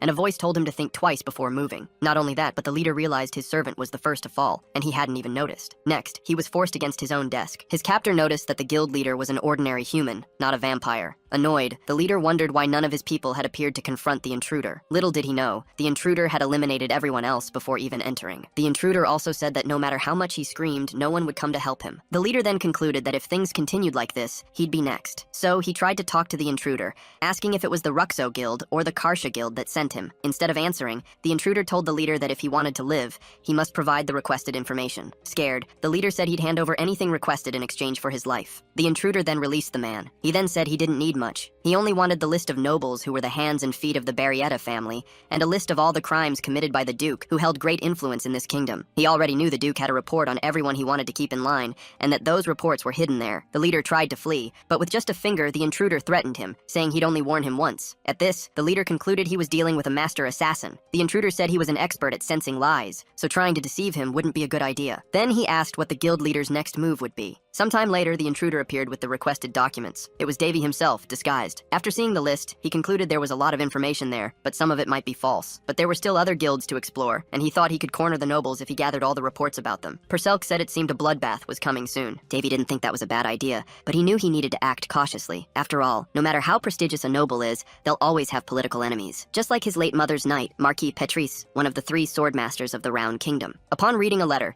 the Marquis fell into despair and immediately went looking for his butler because he'd discovered something terrifying. With this, Duke Barrietta would become the person who helped cut off his own arms and legs. Davy said tonight's concept was a night visit. Perselk then asked what his main objective was. The protagonist said she already knew the answer. He wanted to protect his family, have food and a place to live, avoid difficult situations and live a long, healthy life. Perselk said it was strange to hear a prince say that, as it was exactly how he lived right now. In that case, the protagonist said she needed to know one thing. He'd be leaving the kingdom soon and going to a small territory he was given as a member of the royal family. There, he'd build his future. What's more, this territory was in the most advanced city on the continent. Revenge was something he'd pursue along the way, but it wasn't his main goal, and he wouldn't let something so small ruin his life. Perselk said that if he were king, he'd make his desire a reality faster, adding that being a king wasn't much different from managing a territory. Davy, however, claimed that managing a smaller territory was much easier than governing a country. Besides, he wanted something simpler. His wish was to have a place he could call home. Back in the royal hall, the queen declared that Prince Davy was the kingdom's pride for possessing a stigma. She then asked why the king hadn't rewarded him for such an achievement. She argued that since the prince had already recovered and even received a territory, it wouldn't be a bad idea to send him to manage his own land. Some people didn't understand why the queen had suddenly started praising the prince. She thought to herself that she would never do such a thing under normal circumstances. But after the failed attempt to eliminate the princes, coupled with Shirley's escape, things had become much more complicated. What's more, the intelligence guild where the Duke stored his information had been attacked in 7 different locations on the same night, which deeply worried her. The guild leader himself had brought the news to the queen, claiming they were attacked by a monster that was impossible to defeat or even locate. As a result, the queen's fear only intensified, as she knew what could happen if the information she was hiding fell into the wrong hands. After all, she could be accused of trying to rebel against the crown, and the documents proved it. On top of that, she was starting to distrust Marquis Patrice. She suspected he might be supporting Prince Davy against her, and in that case, the solution was simple: get rid of the Marquis. However, since she no longer had Shirley to assist with such a task, the best she as queen could do was try to remove the prince from the royal palace. She had suggested distancing the prince, but hadn't expected the king to agree so easily. Yet the opposite occurred. The king argued that it wasn't right for an adult, uncrowned prince to continue living in the palace, so he called the chief chamberlain to prepare the prince for his departure. Surprised, the queen wondered what the king was thinking. Sometime later, the protagonist was summoned to speak with the king, but he wasn't surprised. He knew that sooner or later, the kingdom would recognize him as a threat and decide to remove him. The king told Davy to go to his territory and develop it to prove his worth. Perselk commented that the king was probably afraid his son would rebel, and that's why he decided to send him away. Little did the king know, the prince himself had planned to do exactly that even before this decision was made. Davy thought that the king and queen surely had their own plans. It wasn't his place to stay there any longer, as he also had other things to do. Amidst all this, Perselk remarked that things had become complicated, as many lives could be at risk due to Davy's recent actions. However, he didn't seem worried, believing a complete overhaul was necessary before the next king ascended the throne. There was no way to hand this current reality over to Varys, and it would be a bonus if, in the meantime, he also got the chance to face his enemy. As soon as the protagonist left the meeting, he was surprised by the twins. Desperate, they wanted to know why Davy had to leave and if there was anything they could do to help. Davy told them that this was already his wish, and although he might seem weak compared to others, he now possessed the stigma, so he wouldn't be in danger. With that, he asked the twins to trust him. Winley told Davy to ask for their help whenever he needed it, even for small problems, because she would do everything to assist him. The protagonist explained that even though Hein's territory wasn't the best place in the world, many people still lived there. He promised that once he transformed the place into a pleasant environment, he would invite them to visit. Next, the protagonist went to Amy and asked her to go to the Ministry of Finance and the Department of Territory Administration to gather all available documents about Hein's territory. He also mentioned that no one would likely refuse to provide the documents if Amy stated they were for Prince Davy. In turn, Purcell commented that the protagonist seemed to believe he was invincible. She found the situation quite interesting. She also mentioned that her mother loved eccentric things. What's more, even with his great powers and abilities, she noted that Davy hadn't become an insufferable, arrogant person. At this, the protagonist asked if she was feeling empathy. Purcell replied that Davy was quite passive compared to her mother, so it was possible she genuinely felt empathy for him. Not only that, but she told him to feel flattered because the Demon Queen had become his fan. In a way, Davy said, that was an honor. Sometime later, Amy appeared with the few documents she had found. Even though there were only a few, the protagonist understood that the territory was a remote village. And, thinking about it, maybe that was for the best, as he'd have more freedom to develop it. He was eager to pioneer this new place. And not just him, Purcell was too. However, she took a look at the documents and discovered that Hein's territory was a cursed land. But she wasn't surprised. After all, a territory wouldn't be given to Davy without some kind of catch. The protagonist couldn't disagree. Not long after, all the preparations for their departure were complete. Amy asked if everyone who was going with Davy was already there. He replied that he didn't have many allies, since only a few had sworn an oath of loyalty. Next, Marquis Patrice introduced himself to the prince. He told Prince Davy that leaving the palace now was the right decision, adding that even though he wasn't a crowned prince yet, that could change in the future. The Marquis also remarked that Davy had grown up quite a bit, and if his mother were still alive, she would undoubtedly be proud of him. Davy disagreed, stating he was a dishonorable son. However, the Marquis countered that if that were truly the case, he himself would have to be buried alive for failing to protect the prince. Davy had actually discovered Patrice was an ally when he invaded the Marquess's home and found evidence Patrice had gathered about those behind his mother's assassination. Patrice then told Davy to contact him if he ran into any trouble, assuring him he would help as much as he could. Davy pointed out that if rumors spread about the Marquis helping him, it would cause absolute chaos. Patrice, however, replied that if he didn't help the prince, his vows would have been meaningless. In that case, Davy stated he would turn the small village into his new home and hoped the Marquis would continue to fulfill his duties from within the palace. Davy liked the idea of having an ally inside the palace, hoping that in his absence, the Marquis wouldn't give his enemies a moment's rest. However, he still wanted to be the one to deliver the final blow himself. Davy then mused that it would usually take a full day to reach the territory via a mana portal, but since this particular location was close to the capital, he wouldn't have any trouble getting there by carriage. As they traveled, he watched Purcell, thinking she truly was like a sleeping beauty. It felt like the days he'd spent with her had flown by. He also noticed that Purcell loved to sleep, and he wondered if her small stature was due to her magical powers being so weak. Meanwhile, the little one was using his leg as a bed, and Davy gently covered her with a warm jacket. Outside, a knight announced that they were almost there. Soon after, Davy spotted the territory ahead. The territory, Heinz, was located in the east of the kingdom. It was an arid land with little more than sand for miles around, a place where only monsters seemed to thrive. Its only advantage was that the main road to the capital passed through it. If these roads were improved, the territory could become a vital transport hub. However, this was no ordinary territory. It was a cursed, inhospitable land, a dry place where nothing could grow, and one that was poorly regarded by everyone. The territory had been managed by someone before their death, but 5 years prior, a severe drought had devastated the land. The exact cause of this devastation, however, remained unknown. With this in mind, Davy opened his status window to analyze the territory's information. He noticed that one of the listed pieces of information was incomplete. Purcell commented that it was a curse. Not only that, but she explained that this curse spread like an addiction, starting small but quickly spiraling out of control. Davy hadn't realized remnants of black magic still lingered in the world. Apparently, some ancient citizen of the territory had angered a sorcerer, so he tried to use purification magic to cleanse the area. Purcell, however, stated that it wouldn't be an easy task. A long-standing curse like this was difficult to break. Not only that, but the entire territory was afflicted. The number of living species there was currently as scarce as knowledge of black magic itself, as cursed mages had vanished a long time ago. As soon as they arrived at the location, a group blocked Davy's caravan. They demanded that the newcomers identify themselves. Looking at the supposed defenses of the place, Davy remarked that everything looked quite weak. He wondered if having guards still working there was even a good sign. Amidst the confusion, the prince stepped out of the carriage. He declared that they were all family now, so there was no need to fight. The local guards immediately recognized him and quickly apologized for the poor reception. Seeing the guards' condition, Davy felt concerned. He asked when they had received the message about his arrival. The guard replied that it had been 2 days ago. Davy then asked if there had been any monster attacks since then. The guard's expression told him all he needed to know. With that, Davy declared that before tackling the curse, he would have to deal with the goblin problem first. The captain of the guards introduces himself as Manhwa. He explains that in the absence of a lord, he had to take over leadership of the territory, but now that the prince is here, he can take on this role. Davy states that the guards have worked hard, and from now on, they will be promoted to official guards. He tells Manhwa that one of his lieutenants will train them, and instructs the captain to make sure the squad is properly organized. Davy claims he doesn't like to waste talent. He also says that if Manhwa can improve himself, he will grant him a noble title. After all, he still has the authority to do so. Some time later, Davy assesses the situation, noting that despite its age, this fortress still has a robust defensive line. He wants to understand how the goblins managed to invade. Manmeter explains it was all thanks to the guards' constant exhaustion. He adds that dozens of houses were burned and many citizens were abducted. Furthermore, he reports that they don't have enough provisions for the winter, and even the farmers are starving. Amidst this, Perselk points out that the prince won't be able to use his wealth here, and even if he fixes the castle walls, it will only last 2 years at most. Davy jokes that if she keeps this up, he'll promote Perselk to his secretary.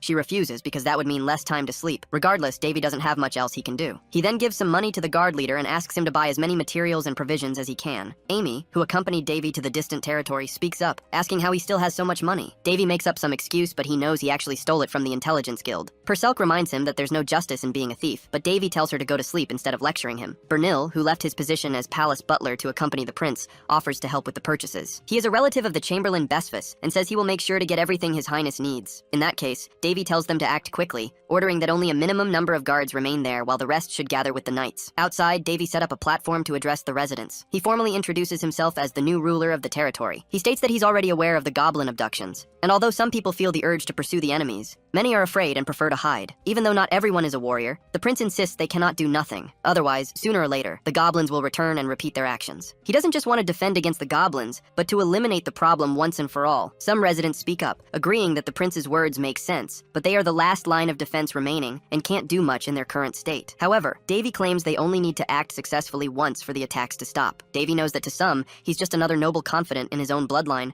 but incapable of doing anything. Yet, he asserts that he is not just a prince, but the lord of Hein's territory, and now everyone here is his family, so he will take care of them. After all, he's not the type of person who lets his family die. He knows that mere words won't convince everyone, but he claims to possess a stigma sent by the gods, which might increase his credibility. But if it's still hard to believe his words, he asks people to take it as an order, and he declares that no one will die without his permission. Sometime later, Davy enters the demon forest accompanied by a group. However, Perselk says that taking these unprepared and exhausted men to hunt goblins is a terrible idea. Davy, however, points out that they have 150 men, which should be enough. Even so, Perselk says that being overconfident might not always help him. Besides, numbers can always change. Davy claims to have everything under control, prompting Perselk to remark that making it seem like he's always right is the characteristic she admires most about him. Next, the guard leader says that as soon as they cross this mountain, they'll find the place where the goblins are gathered. Davy comes across the location and realizes it's an abandoned village. However, he doesn't know how orcs and goblins could live in a place like this. Manmeter explains that it's a ghost village, currently serving as a goblin encampment. One of the young men is seething with rage because the goblins killed his friend. Davy approaches him and says he understands his feelings. He then tells them to use that anger to fight bravely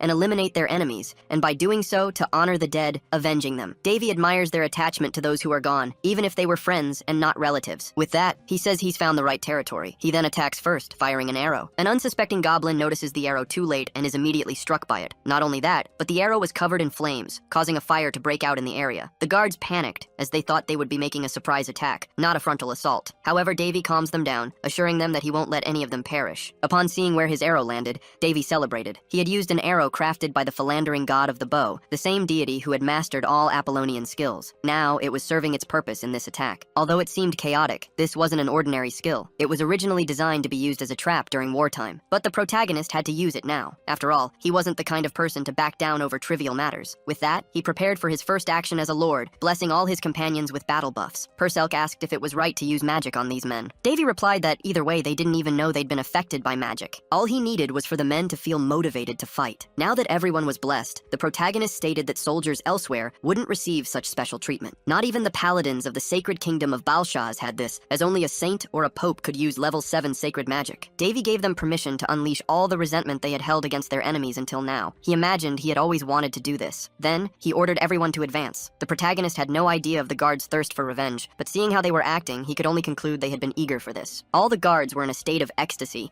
and the goblins, who usually terrorized humans, were now feeling that very same fear firsthand. It didn't take long for them to be cut down. The guards, who had previously lacked confidence, now realized they were capable of fighting. Davy noticed that, in a short time, the battle had actually turned into a goblin massacre. He let the guards vent their rage while he stayed on the sidelines, acting as support. Soon he healed those who had been wounded. He also reminded them that he hadn't authorized any deaths, so they needed to be careful because they weren't invincible. However, he added that anyone who got hurt would be healed, so they didn't need to hold back. Seeing such a vast disadvantage on the enemy's side, the protagonist protagonist almost felt pity for the goblins. Regardless, it didn't take long for the guards to finish them all off. Not only that, but they also thanked their new lord. However, the protagonist wasn't used to such praise and felt quite awkward. So he told them it was too early to celebrate, as there were still people to rescue and he needed to find them. As he walked, the protagonist reflected that his intention had only been to eliminate the guards' fear, but this had resulted in an unexpected effect. Now, everyone admired him perhaps a bit too much. The next day, before the subjugation, the guards seemed prepared for a holy war, even though they were only going to eliminate goblins. However, their lord only called 10 people to help with the mission, leaving some disappointed, as they had also wanted to participate. The guard leader remarked that their lord was just a boy who had recently turned 16, and he probably thought Davy was simply enthusiastic about his first victory. He believed it wouldn't be long before Davy understood how things truly worked around there. Soon after, the young guard was surprised. He saw their lord returning safe and sound with the rest of the group. Both he and the other guard were left dumbfounded. After all, they realized that with just a few people,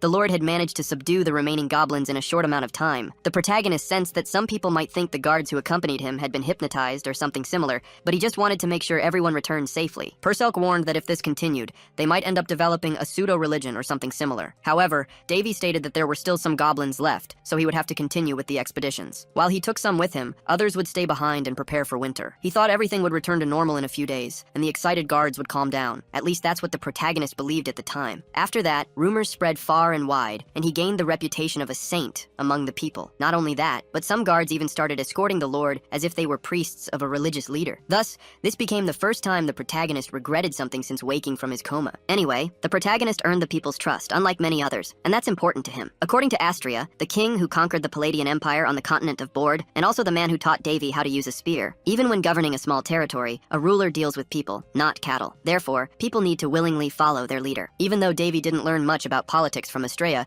he sympathized with his words. While he was going through the territory's documents, Perselk appeared and asked how things were going. The protagonist mentioned that some of the information was ambiguous. Perselk then noted that if he could break the curse, he might be able to turn the territory into something decent within 5 years, but it would take another 20 years to really improve the place. After all, simply breaking the curse affecting the land wouldn't make it instantly return to normal. Perselk said she had a clear opinion on the matter. She explained that the territory lacked an underground river system, which severely limited its resources. Not only that, but due to scarce harvests, there was no more livestock, so eating meat was out of the question. The coins he had managed to acquire might be a temporary solution, but the local lack of funds was a serious problem that needed addressing. Davy pointed out that the territory had no way to profit, meaning there was no way to earn money. However, he believed there were other ways to solve this financial issue. He noted that a large number of young adults lived in the region. He suggested they could be put to hunting monsters, turning that into a form of income. The second option was to create a special crop, but that would require treating the land first. And then there was the option of bartering, though they'd essentially be trading diamonds for grain. Perselk countered that this solution required other territories to negotiate with, and currently, they had no options, let alone products to trade. Davy, however, wanted to analyze the territory himself to be sure,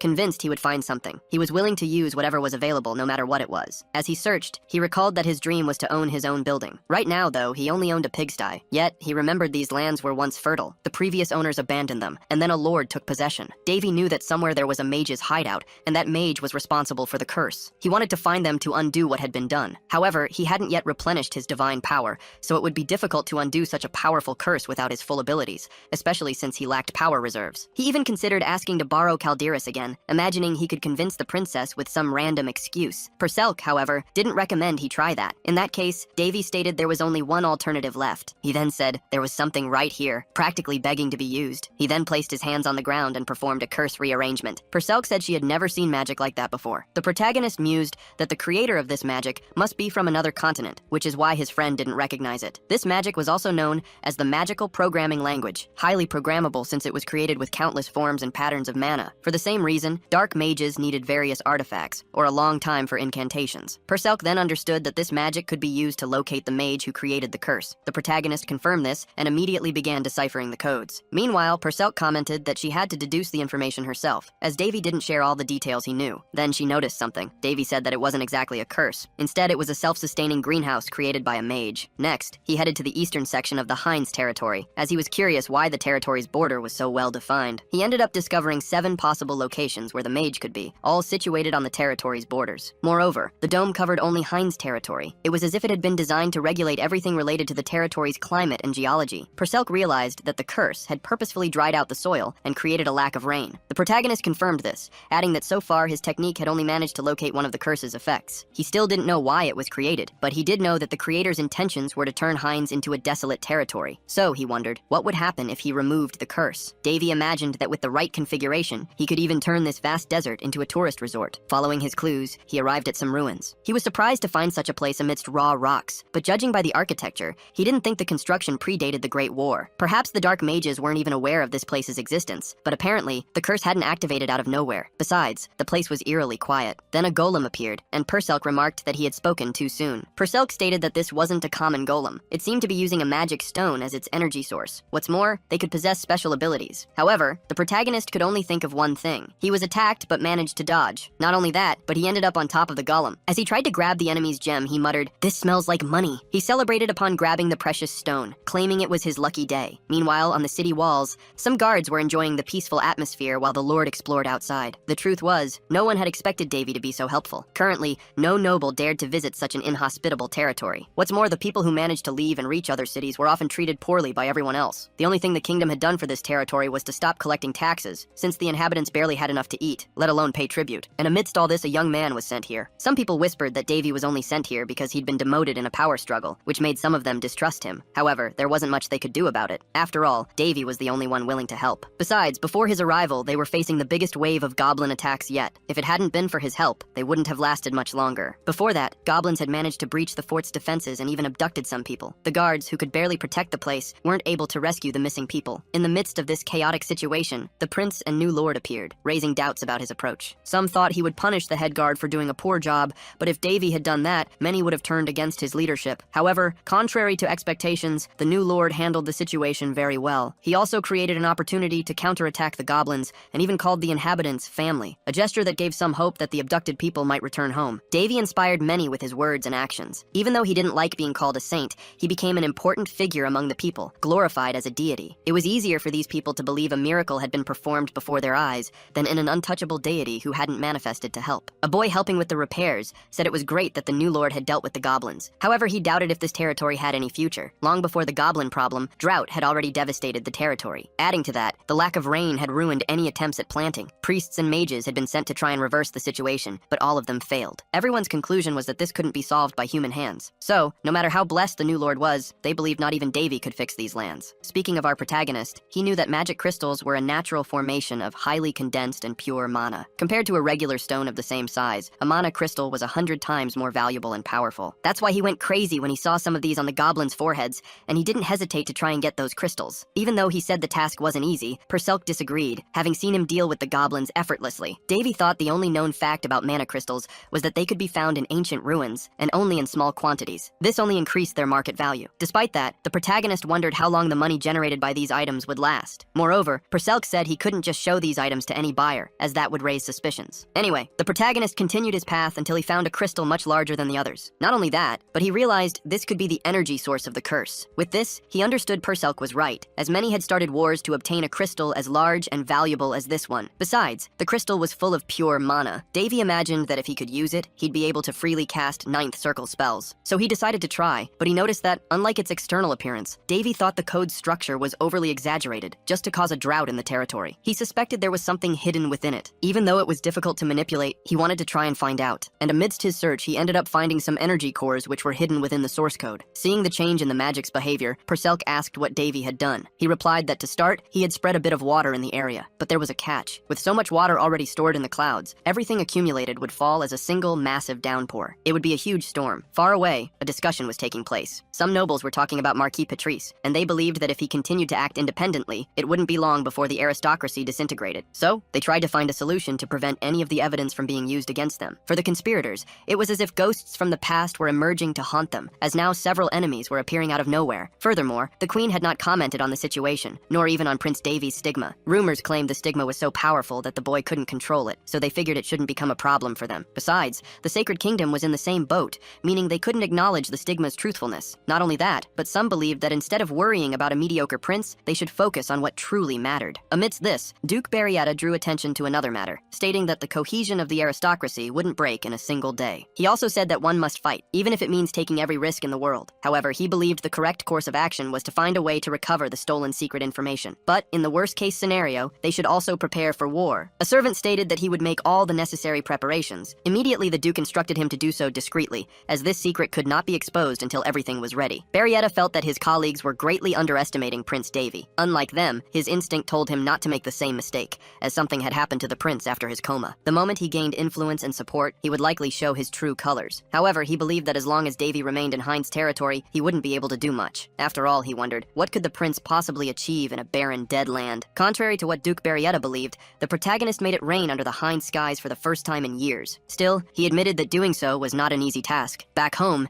he mentioned that it would take a few days before they could start planting. He could tell this just by looking at the magic crystal, which functioned like an operating panel. Moreover, it was connected to all the other magic crystals in the region, working as a kind of remote control. With this, Davy asserted that he had control over the region's weather, and since humans are naturally lazy, having something like this was quite useful. He had also stored the other crystals he collected in magic bags, and wanted to wait for the land to recover before acting again. A week later, the protagonist went for a walk, and immediately his fans appeared. Davy asked why they were doing this. One of them replied that they couldn't just stand by while their lord worked so hard, which was why they were offering to do heavy labor. The protagonist wasn't sure if they would be able to handle so many tasks. Regardless, he said he had something simple for them to do. He had asked the knights to prepare land for planting, so he wanted everyone who could to cultivate that land. He also stated that they had 4 days to plant, and if they couldn't manage it, they could give up without any issues. Davy explained that he would reward their working hours, depending on how much effort they put in, but he wouldn't let anyone work without getting paid. The leader of the guard said that despite the climate change, cultivating such an enormous plot of land in just 4 days was impossible. However,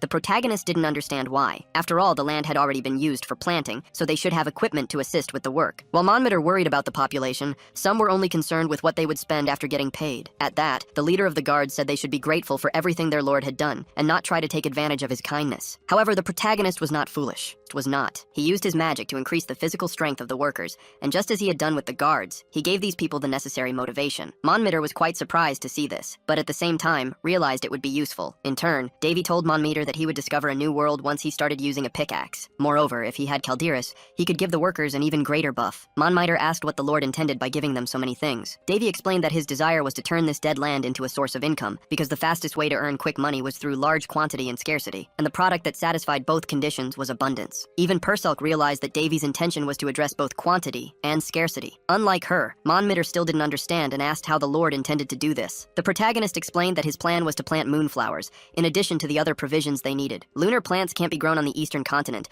because the weather conditions are always changing and difficult. Plus, it's super expensive to import lunar flowers from the west, as they're used by mage towers and alchemists to create potions for the temple. They're not just expensive, they're scarce, leading to huge competition for them. Knowing this, Monmitter says they can't grow these plants there. However, the protagonist, Davy, knows he literally has control over the local climate in the palm of his hand. He says all he needs to do now is visit the vegetarians living in the forest. Obviously, he's talking about the elves. Sometime later, in the land of the elves, Yuria Helishan, the chief of the forest elves, says the spirits warned her about a visitor. Her master Medes appears and apologizes for arriving unannounced. Yuria, however, assures him he's always welcome. She mentions she recently got some excellent tea leaves. While drinking the tea Yuria serves, Medes says he had a dream recently. She then asks what dream brought him all the way here. Her master pauses for a moment before answering. He then reveals that his dream showed a curse had fallen upon this forest. Yuria recalls her master always saying that the work of spirits comes from nature, so something like this is both expected and natural. But her master insists the forest is drying up. He also tells Yuria that this isn't her true home, and asks her to return, wanting to take her to their hometown, to the embrace of the divine tree. Yuria, however, declares this is her home now. She has no intention of going back to the place her master calls home. She suggests her master can take the other elves living there so they don't suffer from the curse. Medes doesn't want to take everyone and leave Yuria behind,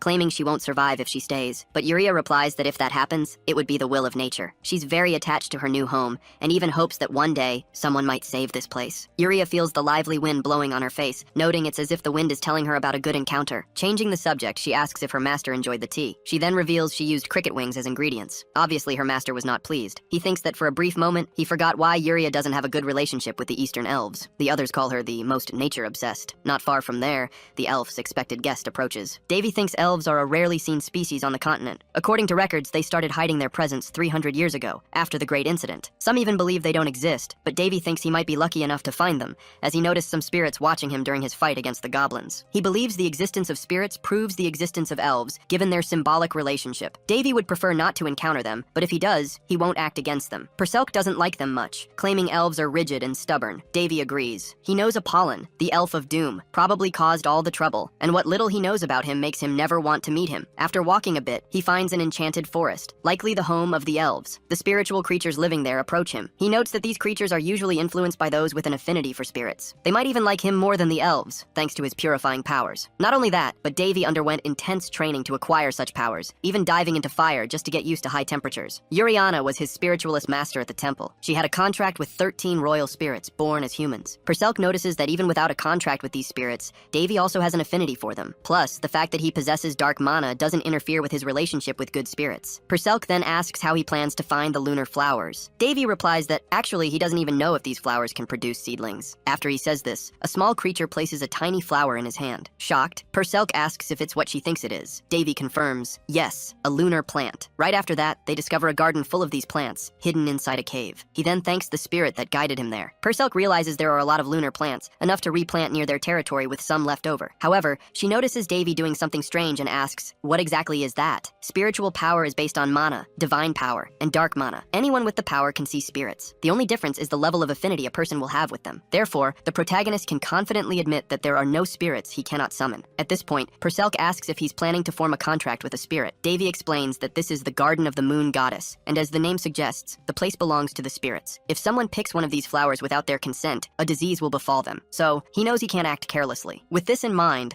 the protagonist tries to communicate with the spirit residing there in a different language. Immediately, the nature spirit manifests, and is astonished that he knows how to speak the language of spirits. As a result, they manage to establish communication. The protagonist tells Perselk that the spirits have authorized the harvesting of the flowers, so he wants to do it before the elves discover it. Perselk didn't quite understand what just happened. However, Davy says it's better to avoid troublesome situations. After all, their mission is to collect the plants, not waste time chatting. Speaking of the elves, Yuria thinks that reaching the spirit garden and receiving a spirit's will is truly astonishing. She also thinks that the visitor received the spirit's consent just by communicating, without any prior preparation. And on top of that, he's just a human boy. Yuria never imagined that a human would come to know the Garden of Lunar Flowers, much less receive its authorization. Now she wonders whether or not she should tell her master about this. Her master asks Yuria what's wrong. She, in turn, says she just wants to know why he hasn't drunk his tea. After all, she prepared it specially for her master. She found a dead cricket, let the ingredients dry for a week, and then boiled them. However, even with all that work, her master ignored her sincerity. But she says if he didn't like it, he can try other things, as she recently created a new menu. Medes thanks her but refuses, thinking that Yuria's eating habits are problematic. Yuria, in turn, says that a human who can converse with spirits just entered the flower garden and awoke a great being from its deep slumber. Her master is astonished by this information. However, he notices that she isn't joking and says it's been a long time since a dragon disappeared, and they are now just legends of the past. Despite this, he finds it more probable for a dragon to still exist than for a human to be able to speak with spirits. Med says that among humans, there are those who possess some eccentricities. However, there has never been anyone capable of communicating with spirits. Besides, he believes that only elves have the necessary connection with spirits to carry out such communications. However, Yuria says she will have to leave the village for a while. After all, this is what she had been waiting for. Someone who can save the village from the curse. Back to the protagonist. He wants to know why the work that should have been done in only 4 days was completed in half a day. His ally says that all the workers are enamored with the Lord and want to repay the kindness he has shown. Davy can't complain. After all, this was the result he was looking for, but he knows that in the long run, this won't work. The production of lunar buds began in earnest, and using the watchmen, they started the plantations, but suspicious voices began to be heard throughout the territory. This raises a question for the protagonist. If the plants will really grow in his territory after all, he knows that lunar buds take up to 5 months to grow. It's also necessary to have the power of spirits for the flower to bloom. However, he only wants to sell the leaves and not the whole plants. Manmater tells the Lord that they don't have the necessary skills to cultivate lunar plants, and claims that the leaves are slowly drying. Davy claimed that rain would soon arrive, thus solving the problem. However, a few days later, not only did it not rain, but the temperature also rose, and the workers became worried. Even so, the protagonist had everything under control, and for the past 4 months, he controlled the temperature and climate as he pleased, eliminating any worries. It wasn't long before the news that lunar plants were being cultivated in the Heinz territory spread. Besides, the nobles know that the current lord of the territory himself is leading this experiment. The master of the Red Tower of Mages, known as Sage Harrison, appears and asks if they are talking about the territory cursed 5 years ago. One of the young men says that it apparently started raining there, which means the curse has been broken. The lady says that even if it's true that land is barren, and it would take at least 10 years for the place to start prospering. Not only that, but she says that the current lord is the eldest prince of the Roan kingdom and must have lost his mind after being sent there. The tower master's assistant says that the prince they are referring to is Davy. However, Harrison tells him to be silent. After all, they were the first to have access to this information. So if something interesting is happening in the east, it will be of great use. In that case, he asks the assistant to make the preparations. Back to our protagonist. He noticed that a beautiful garden of spiritual flowers had sprung from a previously barren and cursed land. They barely managed to cover production costs due to the low number of seeds available for cultivation. The good news was that more leaves were being sold. Amy mentioned that the current stock was nearly 20,000, with another 10,000 still ready for harvest. Davy knew the current price was 4 leaves for 100 gold coins. 10,000 leaves would amount to 250,000 common coins, or 5,000 platinum coins. To put that into perspective, a normal family could live for 2 weeks on just 1 gold coin, and 5 gold coins would last an entire month with some left over. Unlike Unlike the spiritual stones, he put the leaves up for sale publicly, as a business. Davy also intentionally spread rumors, leading many to believe he was just an idiot, which meant they weren't interested in interfering with his operations. Purcell warned that this tactic wouldn't work twice, so Davy responded that they needed to make the most of it now. Not only that, but he believed everything else was ready too, to draw the attention of the entire continent to his product. After all, lunar leaves appeared for sale only a maximum of twice a month, and even then, the large quantities weren't enough to meet the demand of 2 continents. These leaves were the primary ingredient for magic and alchemy catalysts, and also crucial for creating church potions. So knowing that such plant leaves were available for sale nearby should have been great news. However, along with a large shipment, the protagonist spread another rumor. Soon, word began to spread that the lord attempting to grow the leaf business had fallen ill and was bedridden. Davy did this, believing it to be a necessary evil. It wasn't uncommon for an expensive product whose price was high due to scarcity to see a sharp price drop with an increase in supply. Therefore, if he were to distribute them without any reservations, the price of the leaves would obviously plummet. To maintain high prices, he wanted to create an artificial shortage, allowing him to charge whatever he wished when he resumed sales. Amidst all this, a crowd gathered before the protagonist's gate. He realized that within a few days of the rumor circulating, the region had descended into chaos. All the merchant groups, organizations, and even priests had come there, demanding answers. Amy reported that she had informed everyone the lord was bedridden, yet they insisted on seeing the products. At this point, Davy realized he would have to do something about it. Meeting with his staff, he asked Manmeter about the security of the territory. His ally said they were doing their best, but claimed they needed more people working at the security posts. After all, it was difficult to handle so many visitors at once. In response, the protagonist ordered that anyone appearing suspicious should be expelled. He knew he had the advantage in this situation and had no need to be lenient with all the visitors, yet he still needed to maintain good relations with everyone. After this, he inquired about the inns, and his ally replied that they were all full. Even some empty houses had been utilized, and it still wasn't enough. Davy suggested using the tents they had bought to set up a camp and asked the butler to charge for stays, but without exorbitant prices. Before Manmeter left, the protagonist wanted to speak with him privately. He then showed him a vial of potion, saying they needed to discuss it. Sometime later, the guard captain went to an inn. His men asked their chief to stay and drink with them, but Manmeter said he needed to rest. So he went to his room and lay on his bed, claiming to be very tired. He thought about his schedule: a morning treatment with Master Berman, troop training in the afternoon, and now etiquette lessons with the Lord's governess. It was all too much to handle. Besides, he'd never had so much work in his entire life. However, just when he thought he would finally rest, a visitor appeared, asking to speak with the captain. The man apologized for the interruption, and then introduced himself as Hallis, a 4th grade specialist from the Green Tower. He stated that he needed to discuss some matters with Monmeder. After that, Hallis remarked that the captain's management was impeccable, but he knew it was difficult to manage so many people in a small space. He then said that the current lord was lucky to have someone like him by his side. Despite the compliment, Monmeder claimed to be just an unimportant knight. Getting straight to the point,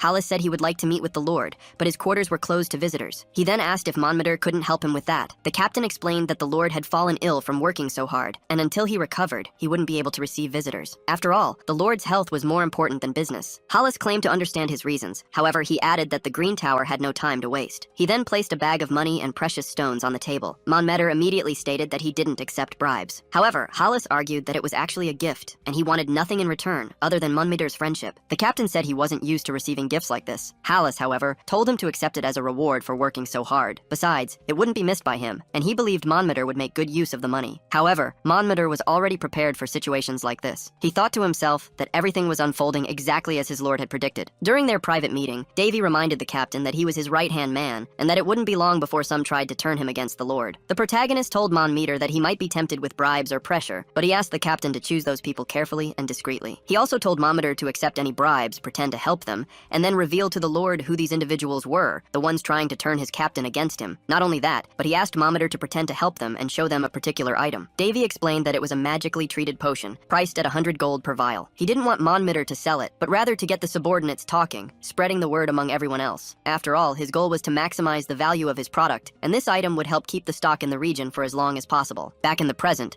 Monmeder presented the item to Hallis, explaining it was a raw material that had been manufactured and would soon be commercialized. Upon seeing the potion, Hallis declared it was definitely a top-tier item. He'd never seen anything of such quality before, meaning he wouldn't find anything like it anywhere else on the continent. He then thought to himself that he needed to have priority on it, no matter the price. Monmeder noticed Hallis was impressed just by looking at the item and asserted that his lord had worked hard to produce it. What's more, all products not meeting quality standards are discarded and used as fertilizer, and they have another 10,000 of these ready for sale. Hallis understood that from 20,000 grams, they had produced only 10,000, meaning half was discarded. He thought that for a 17-year-old lord, that was a bold decision, and in this case, he couldn't let the opportunity slip by. Monmeder then mentioned that the lord intended to auction off the current stock and continue production afterward. Hearing this, Hallis assumed there would be some priority for buyers as well, but Monmeder claimed not to know any more details. Hallis said he knew enough, and promised that the Green Tower would reward Monmeder for this. With that, he took his leave and departed from the captain's quarters. Monmeter was then surprised that the Lord's plan had worked out so well. The next day, he went to the Lord to recount what had happened. The protagonist explained that certain actions were easy to predict, and that this wasn't a place free from the clutches of greed. All he had done was display attractive products to entice rich clients. Monmeter then revealed that besides the Green Tower, he had also received bribes from representatives of other regions. Davy told him to keep the money and didn't care how his captain would spend it, as he had earned it. Besides, the protagonist already made most of the profits from the leaf production, so he didn't mind leaving Monmeter with that money. After all, he wanted to keep him close. Persilk asked if the protagonist was sure he would be fine standing up to the other larger groups. He replied yes,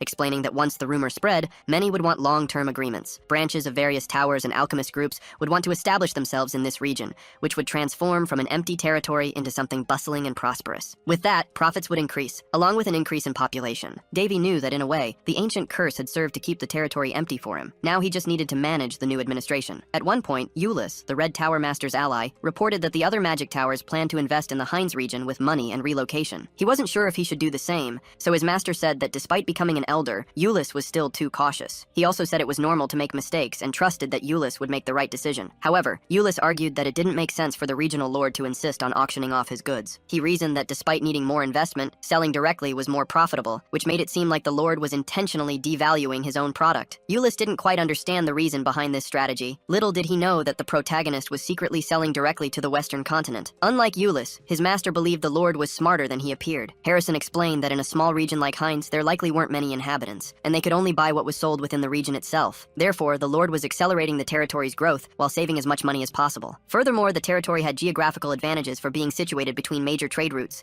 and by having towers and branches from various places, it would make Heinz a perfect commercial district. Harrison stated that the lord's decision not to increase product production was to prevent other groups from buying in bulk and selling at a higher price to the end consumer. He also said that the lord's strategy was to accumulate as much money as possible in a short amount of time and plan for the future. He was acting as if he had nothing to lose, even if risks existed, which meant the leaf production was just the beginning. Harrison added that the lord had much more to offer, and he probably wasn't the only one who had noticed this. Even if the lord was bluffing, he would still come out ahead. In that case, Euless said he knew what kind of relationship he wanted to have with the lord, and concluded that he needed a meeting with him as soon as possible. His master said that he also wished to speak with the boy, so he asked his disciple to arrange a meeting. As soon as his conversation with Euless ended, the sage remembered being asked if it was possible for a young man who barely emitted a mana trace to kill a high-level vampire with just a single attack. Ileana had harbored this doubt since her last encounter with the protagonist and had turned to Harrison for his wisdom. What's more, Davy had also used his borrowed sword without even having a contract with Caldirus, further increasing the doubts about him. Reflecting further on the question, Harrison thought it was possible, provided this individual was a disciple of the sword god, or even the sword god himself. Adding this to all the other information he had about Prince Davy, the great sage concluded that everything was slowly falling into place. Sometime later, various requests for housing in the Heinz territory began to accumulate, as did land purchases near the village. Some even started fighting over the properties. Desperate, Amy asked what she should do to resolve these disputes. Davy told her to put the territories up for auction. Whoever paid the most would get the property. However, the butler asked what the starting bid should be. The protagonist said to start with the highest possible value, as he had always heard that those who were truly rich owned large estates. Furthermore, he imagined that a true state was a business where profits needed to be maximized. Before leaving,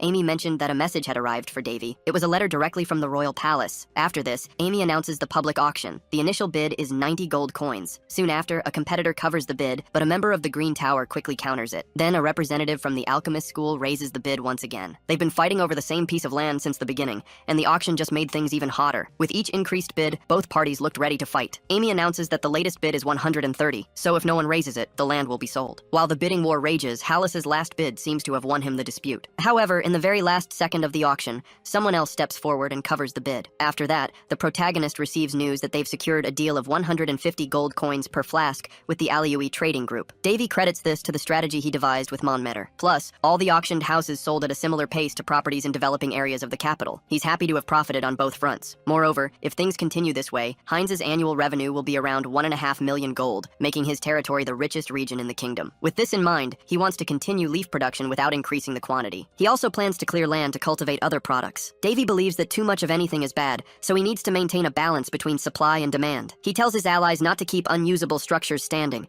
and to repair those that are still functioning, as he plans a major renovation soon. Meanwhile, Davy thinks about the letter he received from the kingdom. Basically, it praised his recent achievements, which both his home kingdom and the continent had failed to acknowledge, and promised an appropriate reward. But to receive it, he would have to return to the kingdom for a formal visit. Davy burned the letter as soon as he read it, wondering how they had the nerve to send something like that after exiling him. He suspects the Marquis must be stirring things up in his absence, and this must be an attempt to ask for for a truce. However, the protagonist noticed that the royal seal on the letter wasn't stamped by the king, but he'll go there anyway. It's time to proceed with his plan. Besides, the kingdom is on the way to his next destination. A flashback shows that in the past, Surtur, one of the protagonist's masters, had built a secret dungeon in the basement of the last place he stayed, but he said he couldn't finish it before he died, so if Davy found it, he wanted him to complete it in his name, because with it, the boy would be able to do whatever he wanted, and could either expose it to the world or sell it to the highest bidder. Davy, however, feared he wouldn't be able to handle the task. Nonetheless, his master said that the young one was more stubborn than him, but he trusted him with the task, and as long as Davy completed it, he could do whatever he wanted with his creation. Back in the present, the butler insists on sending someone to accompany the lord on his journey, but Davy insists on traveling alone. Before leaving, he asks the butler to look after Amy and not let her overwork herself, ensuring she gets proper rest. The butler says it's quite fun to teach Amy, as she's not just a baron's daughter but also very intelligent, and he sees her like a granddaughter. With that, the protagonist realizes his friend is in good hands. So, he finally departs on his journey. Midway on the road, Perselk notices he's veering off course and asks if Davy is taking a shortcut. The protagonist explains that he needs to visit a place before heading to the Royal Road, a famous tourist attraction. He adds that the place is one of the few great sites in the Round Kingdom,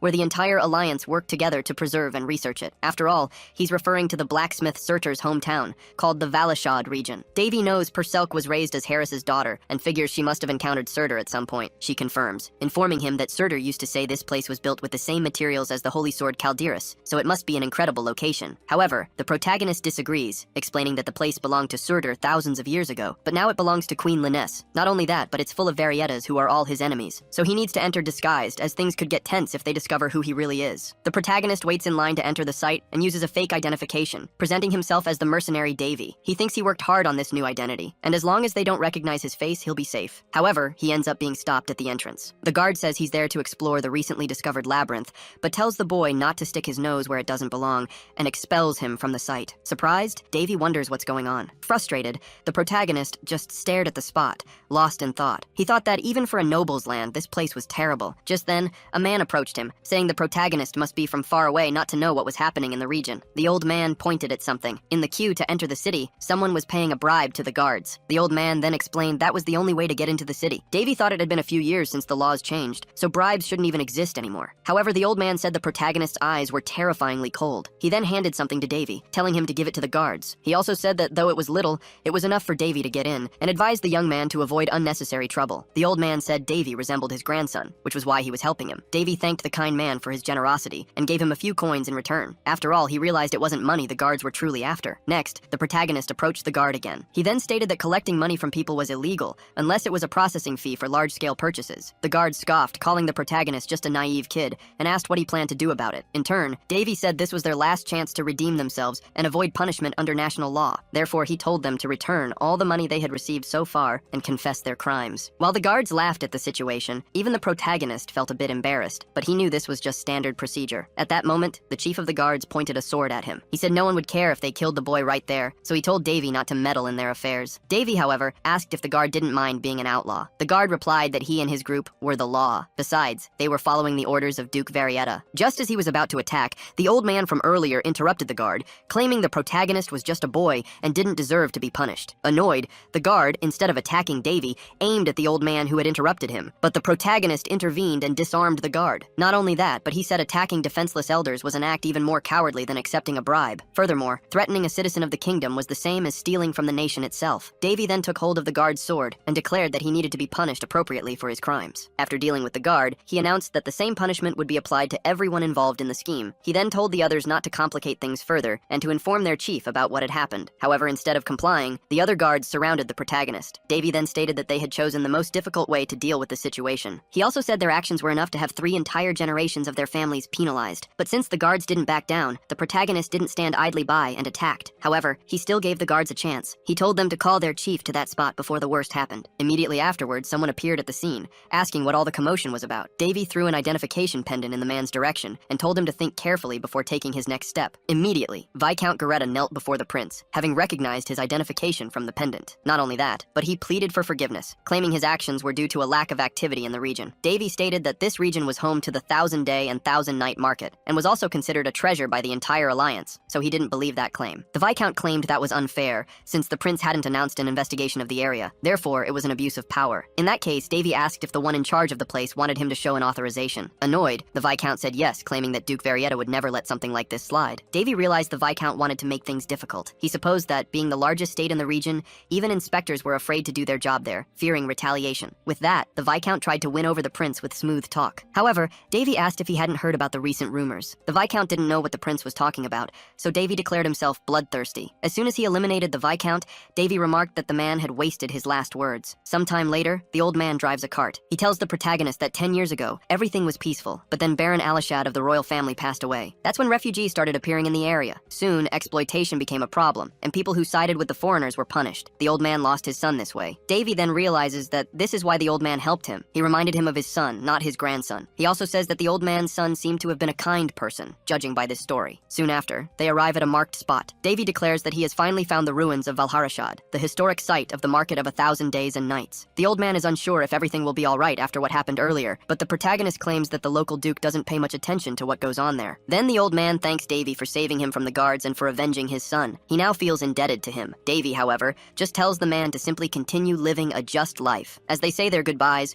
Perselk remarks that the story he heard was a bit sad. The protagonist agrees, but claims that things will get better from now on, and he feels he has done something significant for the area. Upon entering the ruins of Valharashad, Davy is enchanted by the beauty of the place. He takes the opportunity to get a panoramic view of the surroundings. However, he didn't expect to find so much intact. Because of this, he decided to make some notes. Perselk, however, thinks it's pointless to look for anything amidst ruins that have already been excavated. Davy says that even though it seems like a waste of time, there's something there that hasn't been discovered yet. He soon notices there's a cryptogram in the area. Perselk doesn't quite understand what that is, so the protagonist explains that the place was coded to hide something that only those who decipher the code will find. He got this idea by looking from above, as he could discern the patterns. The code was created by Surtur, and even though there were people in the past capable of deciphering it, currently, the protagonist is the only one who knows how. So, he believes no one but him could find the true treasure of the place, and all signs point to the spot indicated by the code holding something interesting. Davy realizes there's an entrance through the anvil in the center, and to enter, a special password is needed. The protagonist thinks Surtur left a will for the people of his race, in which he would give his entire fortune to the person who found his legacy. Because of this, the protagonist feels like a pirate king or something similar. Upon opening the dungeon's secret passage, he realizes that the creator of the place put a lot of effort into its construction. It has magic to resist the underground pressure, and an oxygen source was created for people to breathe inside. Davy imagines the task couldn't have been easy, and if he hadn't known Surtur, this place would probably have remained buried forever. After exploring the dungeon, the protagonist finds something. Perselk says it looks more like a residence than a dungeon. Davy remembers that Surtur proclaimed himself a forge maniac. He created this place right after Harris's death, and spent the rest of his life working on just one project until his last breath. Even though his mortal body died, everything of Surtur's remains intact, just as he left it. Amidst all this, Perselk finds a room resembling an altar. Davy thinks Surtur worshipped some kind of unknown forge deity, or something similar. As he tries to approach, he ends up activating something. Magic manifests from the chest stored there. Perselk says he's never seen a person's consciousness materialize with such force. The protagonist's system warns of imminent danger. However, he knows that the 1,000-day blacksmith received this title after forging for 1,000 consecutive days without rest. But his own race, the dwarves, called him by another name, the Devil's Blacksmith. Unlike normal blacksmiths, who simply prided themselves on striking metal forcefully, Surtur used mana to overcome the limits of normal forging. He broke through all his limits until he was recognized as a hero, and despite not completing his final work, he asked Davy to complete it in his stead. With that, the protagonist opens the chest left by Surtur and finds the nameless Crimson Sword, which exterminates the living, and also the Blue Sword, which governs the dead. Both are twin swords, but they were not completed by their creator. Anyway, Davy could see the swords as statuses and realized their power hadn't fully manifested yet. Perselk said the cries he'd heard earlier probably came from these weapons. Davy agreed, explaining that these were living swords, just like Calderis, and claimed that was so typical of Surtur. The holy sword Calderis is Surtur's greatest creation, but it was forged using the physical essence of the fencing master Harris. These two, however, are different. They were created without a specific master in mind, meaning Surtur had no one particular to wield them. As a result, the swords were made to find their masters on their own. Perselk commented that the swords didn't seem incomplete, but Davy knew that wasn't true. He said the final touches still needed to be applied. For that, he needed fire. Not just any fire, but one that burned hotter than normal. And he only knew of one place that had such a thing, the Dwarves' Forge. After leaving the area, Davy headed in another direction. A guide told him that if he followed the main road,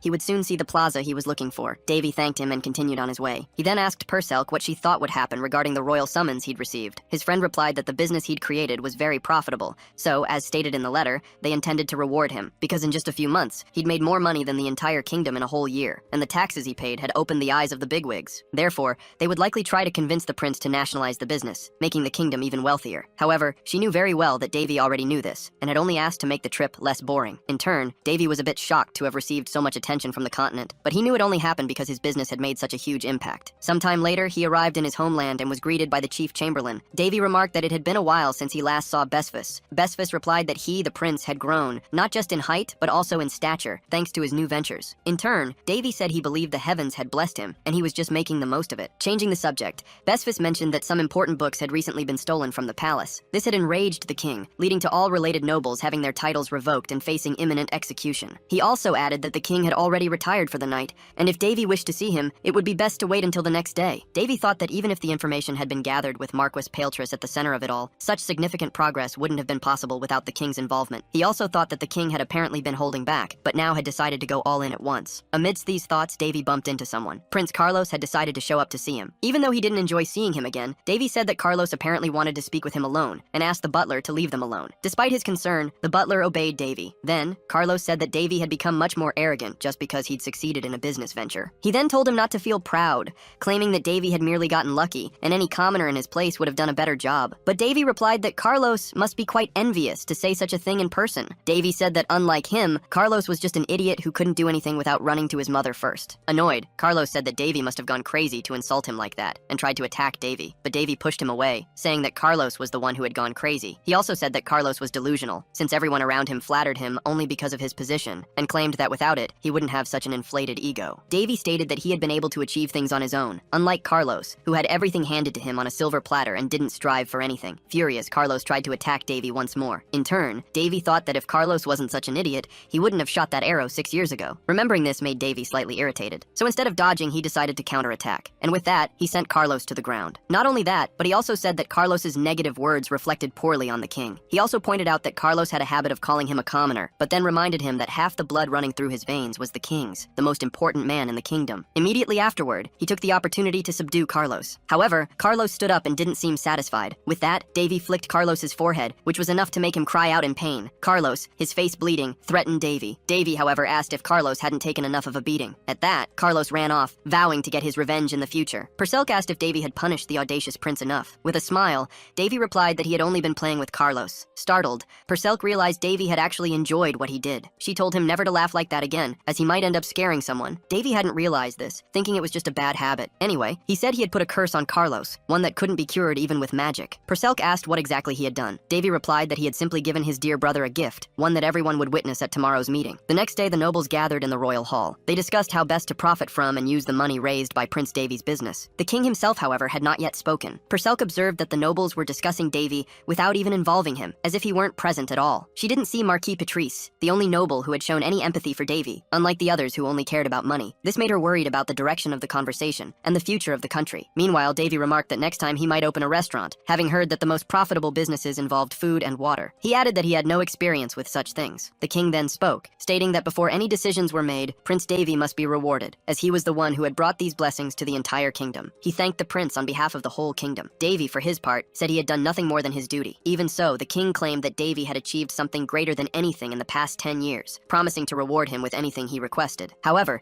Davy knew that no one there truly intended to grant him a real reward. He said he didn't have anything in mind at the moment and asked for some time to decide what he wanted. The king called it a wise decision and granted the prince all the time he needed. Following this, the nobles resumed their meeting, discussing the best way to invest or not in the lunar plant business. Seeing this, Perselk said it was worse than she had imagined. Among the others, Duke Varietta, leader of the nobles, spoke up. He stated that first, one thing needed to be verified. He pointed out that everyone was excited about the business, but had forgotten to evaluate basic details beforehand. Varietta argued that while the business was revolutionary, they shouldn't try to tie it to the nation without even consulting its creator. Hearing this, Duke Ferrandis claimed that no one held a higher status than royalty, but Varietta questioned if Ferrandis would give everything he owned to the kingdom for the well-being of his nation. The noble didn't even need to speak, as the answer was more than obvious. So, Duke Varietta declared that everything would be decided by Lord Davy, and no one had the right to interfere. Perselk told Davy that someone was finally helping him, but Davy knew it wasn't quite like that. Varietta continued, saying that if they were to forcibly nationalize the business, there would be resistance, and no one would want to be an entrepreneur in such a situation. Davy, for his part, stated that this wasn't all Varietta had to say. The Duke confirmed the prince was right, and said a mediator would be of great help given the current state of affairs. He then revealed he had a letter, claiming it was from High Priest Valsius of the Sacred Kingdom. The letter requested Prince Davy's visit to the Sacred Kingdom, as they wanted to verify his stigma manifestation and reward him with the title of saint. A duke named Rhonda called this ridiculous, saying they couldn't send a prince to the Sacred Kingdom. However, another noble argued that they couldn't override the Sacred Kingdom's decisions, as they served the god Priya directly. Rhonda countered that the Round Kingdom was not subordinate to the Sacred Kingdom, and sending the prince there would be like offering him as tribute. Davy, in turn, said they were overthinking it, stating that nothing particularly special would happen if his stigma was recognized by the Sacred Kingdom. Varietta argued that the prince wasn't seeing the full picture, and as royalty, he had obligations to fulfill. He added that they had nothing to gain by angering the Sacred Kingdom, and then suggested doing as they requested. In that case, the nobles asked about the prince's current business. The Duke explained that unfortunately, if the prince became a saint in the Sacred Kingdom, by law, he would be prohibited from governing his region. Therefore, a new lord would have to be appointed for the Hinds territory. Hearing this, the nobles understood the Duke's intention and began to agree with him. Davy also realized the nobles' true intentions and found the situation had just become more interesting. Varietta stated that currently, the Hinds region was the most important point in the entire kingdom. Because of this, they couldn't just put anyone in the position of lord. He could only think of one person to take the post. He then nominated Carlos, the second prince, to take over the territory in Davy's absence. Davy thought this made sense. After all, Carlos was Varietta's grandson. With him in the position, the Duke could privatize the business and take the profits for himself. Not only that, but Davy knew the other nobles' intentions weren't any different, as they all wanted a piece of his business. Then, Carlos entered the royal hall. He knelt before the king, making sure everyone saw it, including his older brother, Prince Davy. However, something unusual happens. In front of the king and all the nobles, Carlos behaves very strangely. Without knowing why, he makes animal sounds when he tries to speak. Instead of being praised, he ends up humiliated at the worst possible moment. Purcell finally understands what Davy did to his brother the night before. Davy then remarks that she's laughing too much. However, Carlos's grandfather finds no humor in it, asking how he dares behave like this at such an important meeting. Carlos tries to justify his actions, but every time he opens his mouth, he imitates a different animal, unable to hide his embarrassment. Furious,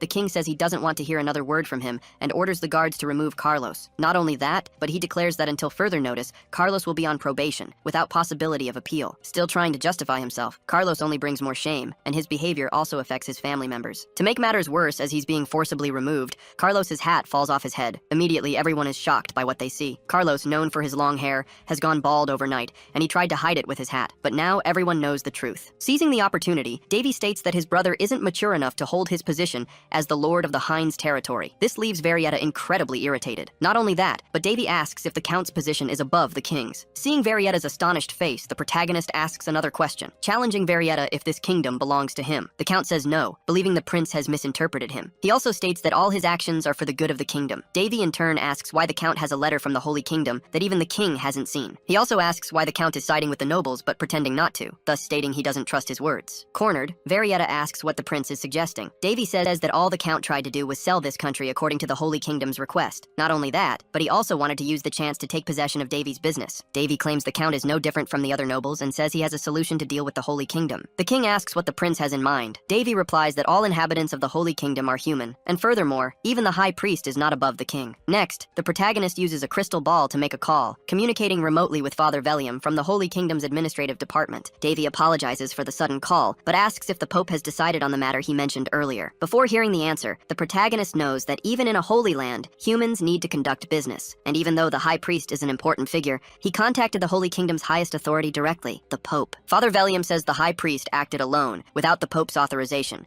and promises that this will never happen again. With that, the meeting concludes, and the letter sent by the high priest proves useless. Alone, the protagonist takes the opportunity to thank the priest for his help. Velium explains that while it wouldn't be bad for them, they never actually considered asking the prince to come to the Holy Kingdom. Furthermore, in the long run, it wouldn't be a significant benefit, as Davy is more useful in his current position. Also, Davy told the Pope that if he stayed away from the Hinds region, the cultivation of the plants would be interrupted, and the Pope doesn't want that. Plus, he also promised to send a special shipment to the Holy Kingdom. Father Velium thanks him for such great cooperation, and says the Pope is interested in continuing to buy large quantities. Davy knows there's nothing sacred about this arrangement. It's a materialistic deal, but he doesn't care about that. After all, he created this business from the start to make a profit, so as long as they pay, he's willing to sell. He just wants to make some good, easy money. And ultimately, he only cares about good results. Seizing the opportunity with his crystal ball, the protagonist calls Amy. She cries for help until the butler interrupts, telling Amy she shouldn't show weakness. The butler apologizes for this, saying he's taking care of things at home. Davy says the meeting ended well and he'll soon return to Hinds. Meanwhile, the butler mentions that the guests have been moved to temporary tents, and he's also taken care of the construction permits, which will begin soon. However, there's a problem with the infrastructure improvements. The butler doesn't believe everything the Lord requested can be accomplished so easily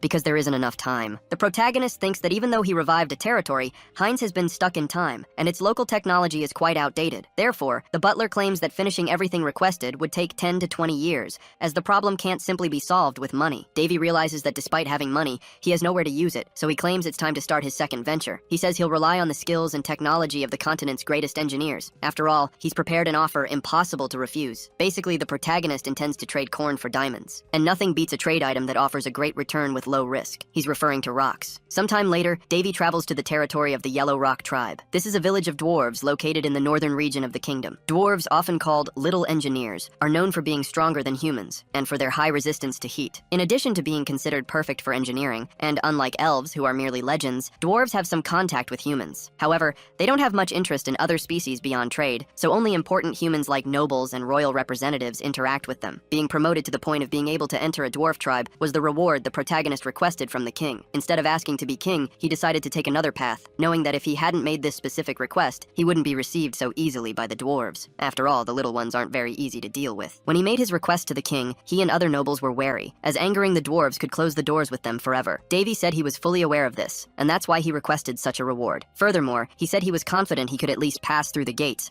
despite the skepticism of the others. Purselk says that when the request was made, he noticed all the nobles thought the same thing. Everyone wondered what on earth Davy would do next. Not only that, but they also sent several soldiers with him to keep an eye on him during his expedition in the land of the dwarves. But they are right about one thing. The protagonist indeed plans something big, and this could put the nobles in a tough spot. As soon as they reach the Yellow Rock tribe, the prince's representative announces his arrival and requests permission to enter. One of the sentinel dwarves, named Gerut, says he's never seen the prince before. The protagonist formally introduces himself and says he's there to make an irresistible offer. Looking at the prince's carriage, the dwarf immediately recognizes the cargo and knows the protagonist isn't bluffing. However, he says his tribe is facing an internal problem, so they aren't in a position to take part in any agreement. Even so, he will allow the prince to enter, but he tells him to proceed on foot and leave the horses outside. Upon entering the dwarf village, Gerut says the elder will see the prince. Soon, he takes him to the elder's quarters. Davy notices that the place is small but cozy. Inside, the 8th elder, named Golda, awaits him. Just by looking at the dwarf, Davy senses he isn't in the mood for conversation. However, he finds it strange that there's only one leader, as he's certain multiple dwarves lead the tribe, so he thinks it's better to introduce himself before asking questions. With that, the protagonist makes a more than formal introduction, greeting the leader in the way dwarves greet each other. Golda is surprised. He thought humans had no idea how dwarves greet one another, and he concludes that he's in the presence of an honorable human. He then says it's very rare to receive someone like this, so he asks the prince to sit. He says all the other elders are busy at the moment, which is why he's the only one in the meeting room. Getting straight to the point, Golda says the prince must know they usually make agreements outside the village, so he asks what motivates his visit. Davy says that formal trades are scheduled for a few months from now, and he isn't there for that, but rather to make some personal requests. He also says he brought some gifts with him, such as meat, beer, and other provisions. Golda says he likes humans who know how to show proper respect to dwarves, and above all, he really likes beer. However, he says that unfortunately, his tribe is in a complicated situation and cannot attend to external demands. Furthermore, he cannot go into details. However, since the prince has come from so far away, he will allow him to stay for a few days to rest. But he tells him to behave,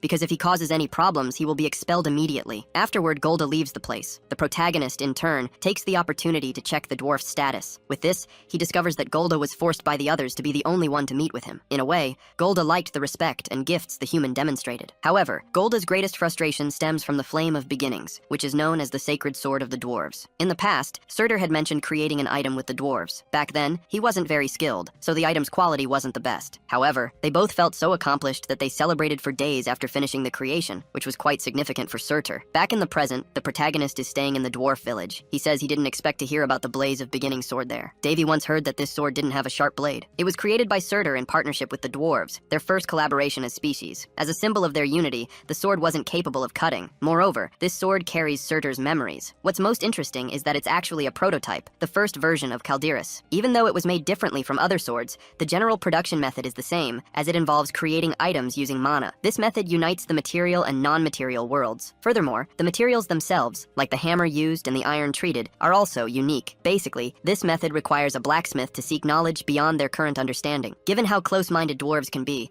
they wouldn't even attempt to create something like this. That's why they must be racking their brains trying to unravel this production method, and that must be the problem Golda mentioned. But now, the protagonist wants to step out for a bit, because besides borrowing the dwarves' skills to develop his territory, there's another reason for his visit. He wants to gain access to the Great Forge, the same one created by the dwarves using intense techniques. Davy had already anticipated resistance when trying to talk to the dwarves, so he created a plan beforehand. After leaving his quarters, the protagonist heads to a tavern. Golda finds him and asks what the prince is doing there. Davy wants to know if Golda has some free time. The dwarf replies that he can't do his job properly if he doesn't rest well. Besides, his brother Golgoda drove out all the elders, which is why he's drinking. At that, the protagonist asks to join him for a drink. Not only that, but Davy says he's heard dwarf liquor is very strong and asks to try some. Some dwarves say the prince doesn't know what he's getting himself into. They also say he seems quite reckless for asking to try the liquor. Davy, however, can only think that the dwarves are too noisy. A waiter serves the drink, but states that dwarf liquor is much stronger than humans are used to. The protagonist says that's nothing and downs the glass of liquor in one go, claiming that all liquors should be like that. The dwarves are impressed impressed to see this, as they thought the boy would pass out after drinking. Perselk asks if that's really all there is to it. Davy says the liquor is strong, but the taste is bad. It's not like he usually drinks much though, but he knows one thing. Drinks and bets are two things dwarves enjoy most. With that, he proposes a drinking contest against Golda to see who can drink more liquor. Golda says dwarves never disrespect someone who can hold their liquor. He accepts the bet and says he'll pay for everything they drink, so the waiter can serve freely. Even without knowing if he'll win, the protagonist thinks betting is the best way to forge bonds and get what he wants from the dwarf elder. In turn, Golda says that if he loses, the prince will have to leave their village immediately. Otherwise, he's willing to grant any wish the prince desires. Golda adds that it's nothing personal, but while he appreciates the prince's visit, he'd much prefer it under different circumstances. For Davy, this is great. After all, the dwarf took the bait. The next day, Golda feels frustrated for losing the bet. He never imagined he'd lose to a human, and now he'll have to grant his request. Davy thinks he doesn't get drunk thanks to his sacred mana, but the dwarf doesn't need to know that. He learned this from one of his swordsmanship masters. The hero who united the Murim world of Zhongyuan,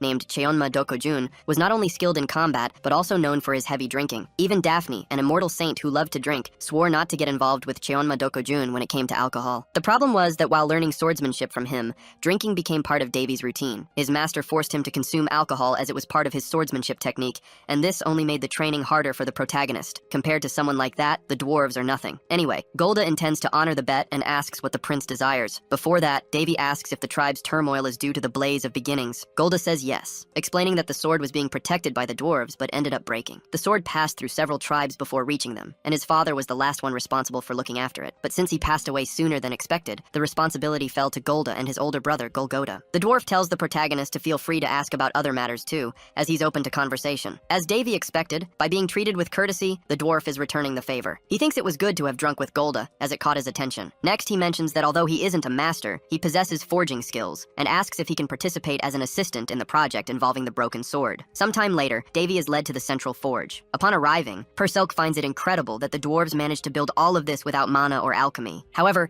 some dwarves aren't pleased with a human's presence in the forge, thinking Golda must have gone mad to agree to it. Davy even feels bad for putting the dwarven leader through this, but it's at this moment that Golgoda appears, asking his brother what happened that led him to bring the human to the forge. Golda replies that he lost a bet and just wants to see the forge. The dwarves, however, insist this is the main forge, so Golda must still be drunk to agree to such a thing. But he asserts that's not the case, swearing on his title as an elder, and asks the others to trust the prince, just as he did. At this, Golgoda tells the other dwarves to simply get back to work. Since Golda is also an elder, if he decided this, the others must respect it. Golgoda then says he will allow Davy's presence, but warns he'll hammer his head if he does anything foolish. Davy simply says he won't forget the warning. Sometime later, Davy sees the sword itself, which stands 2 meters tall and 30 centimeters wide, not much different from a decoration. The dwarves are trying to repair it using hot iron and hammering. However, Perselk notices Davy is focused on something else and asks what it is. Davy says the sword can't be fixed. He explains it was made using a process similar to crafting a holy sword, but since it was never a complete item like a holy sword, it didn't last long. And despite regretting it, he knows that's just how things are. Golgoda works intensely on the item. Seeing this, his brother suggests he take a break so he doesn't overdo it. Even Davy notices that if they continue like this, it won't work. In the midst of this, another group of dwarves appears. They are from the Black Rock tribe, and their leader, named Thors, says the Yellowstone dwarves will only end up completely destroying the sword. Thors comments that Golgoda is doing well for someone who destroyed a sacred item,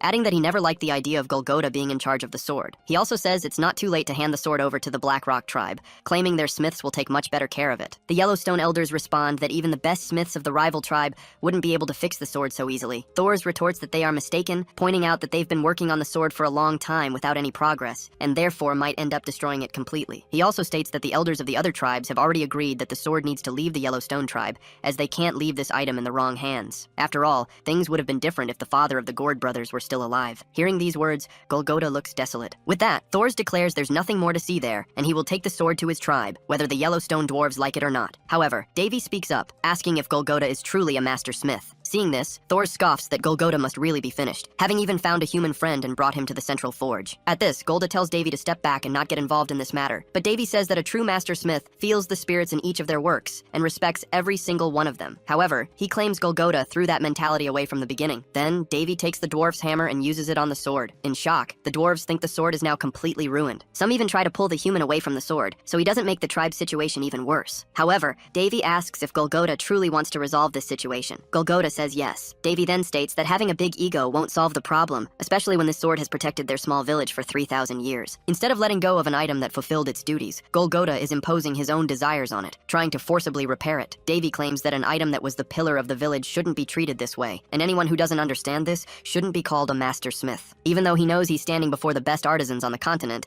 Davy thinks the dwarves still don't understand that this item cannot be repaired, so he picks up the sword in front of him and throws it into the blazing furnace before everyone's eyes. The protagonist knew that every master artisan's creation held a soul, and no one could truly call themselves a master without respecting that. Surtur used to say that if he ever found someone brave enough to disrespect that soul, he should crush them. But instead of doing that, Davy threw the sword into the forge. As they watched the sword being consumed by the fire, some enraged dwarves threatened to kill the prince. However, Davy stated that given the sword's condition, this was the right thing to do. He added that the dwarves shouldn't insult this sacred item any longer, especially since his master had created it, making it deeply connected to him as well. Furthermore, Davy claimed that no one there truly understood the actual purpose of a sacred item. He explained that the sword had died a long time ago, and the dwarves weren't confident enough to create new ones. So, he asked if they were truly proud to call themselves a race of master artisans. Furious, the dwarves demanded to know who Davy thought he was to speak to them that way. Golgotha interrupted the argument, saying that the dwarves were only making themselves look worse. Davy realized that the elder had already begun to understand that the sword's life was over, and trying to repair it would be a waste of time. However, even though they knew they lacked the skills to recreate the item from scratch, they didn't want to admit it. They had eventually come to the conclusion that the sword would lose its meaning if it wasn't passed down through generations, but they were now realizing that this approach wasn't ideal. Thors retorted that the prince was only saying this because the sword had no connection to humans. Even the best dwarven artisan couldn't recreate a legendary item. He added that Davy shouldn't be so arrogant, as no human, not even him, could accomplish such a feat. Perselk noted that he had never seen these stubborn dwarves so shaken. In response, the protagonist told Thors he was wrong to say he couldn't craft a legendary item. Immediately, all the dwarves present were shocked to hear this. Even Perselk was left speechless. Some dwarves muttered that even among their own, no one was that skilled, so a human claiming to create a legendary item was absurdly difficult to believe. Moreover, they believed that only Surtur could ever craft such an item. The protagonist, in turn, told them they could continue spouting nonsense or simply watch him work and learn something. With that, Davy began to work in front of the dwarves. He thought that among all the skills he learned from his master, one in particular stood out, and with it, he had managed to master several other abilities. Surtur was a great teacher, and because of that, the protagonist learned a lot from him. Even so, he hadn't reached the same level of skill as his master, but what mattered was that he had managed to create many items, some even better than the dwarves' sacred sword. After all, it was just a prototype. As he watched the protagonist work, Thors noticed the prince was mixing cadmium steel and mithril alloys,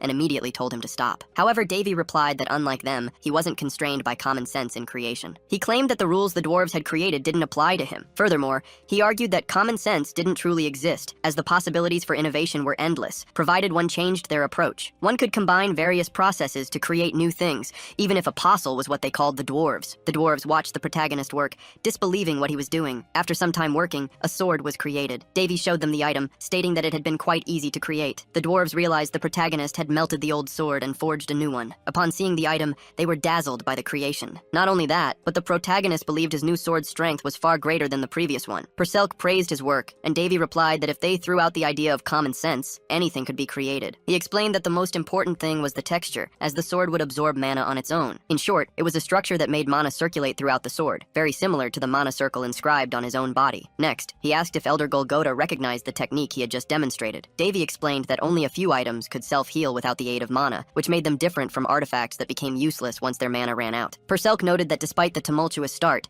Davy had won over the dwarves' hearts. The protagonist then stated that although he had started creating the sword, he wouldn't be the one to finish it. For even the blacksmith of 1,000 days had only created the item's base and left the rest to the dwarves, so he would do the same. Golgotha replied that they didn't have the necessary skills, but Davy simply told them to learn. Immediately, the dwarven elder asked if the prince could teach them. He said yes, but not for free. He then proposed to begin as soon as his current task was completed. Some dwarves were truly impressed by the protagonist's swords. Then Perselk says Davy might be accused of blasphemy, but Davy replies that with his stigma, he's not worried about it. He asks what Golgotha thinks about it, and the elder doesn't quite know what to think. Davy states that he didn't make these swords, but he will be the one to give them the final touches. The dwarves mention that the blacksmith who created these swords passed away a long time ago. Davy knows this very well. These swords have been aging while stored for so long, and because of this, their power has increased more than tenfold since they were first forged. When this type of mana processing technique is used, the sword needs to be intentionally stored to become stronger over time. Therefore, the new sacred sword will need to be left untouched for at least a few months, as the time can vary. This worries the protagonist, as he doesn't know how he'll give such items their final touches, especially since he doesn't even have the necessary materials. However, since he's in the dwarves' central forge, he considers asking them for what he needs, as that was the main reason for his visit. Golgotha says he's willing to help and authorizes the prince to use the forge and its materials as much as he wishes. He adds that even if his own skills are lacking, he's recognized the protagonist's talent and believes everything will be in good hands. Davy knows that forges are personal items usually forbidden to other blacksmiths, so being lent something like this is truly unusual. This means the dwarves genuinely want to learn the protagonist's techniques, and if that wasn't clear already, it certainly became clear now as Golgota appeared with an item. Perselk asks if it's a bone. Davy says it's not a common bone,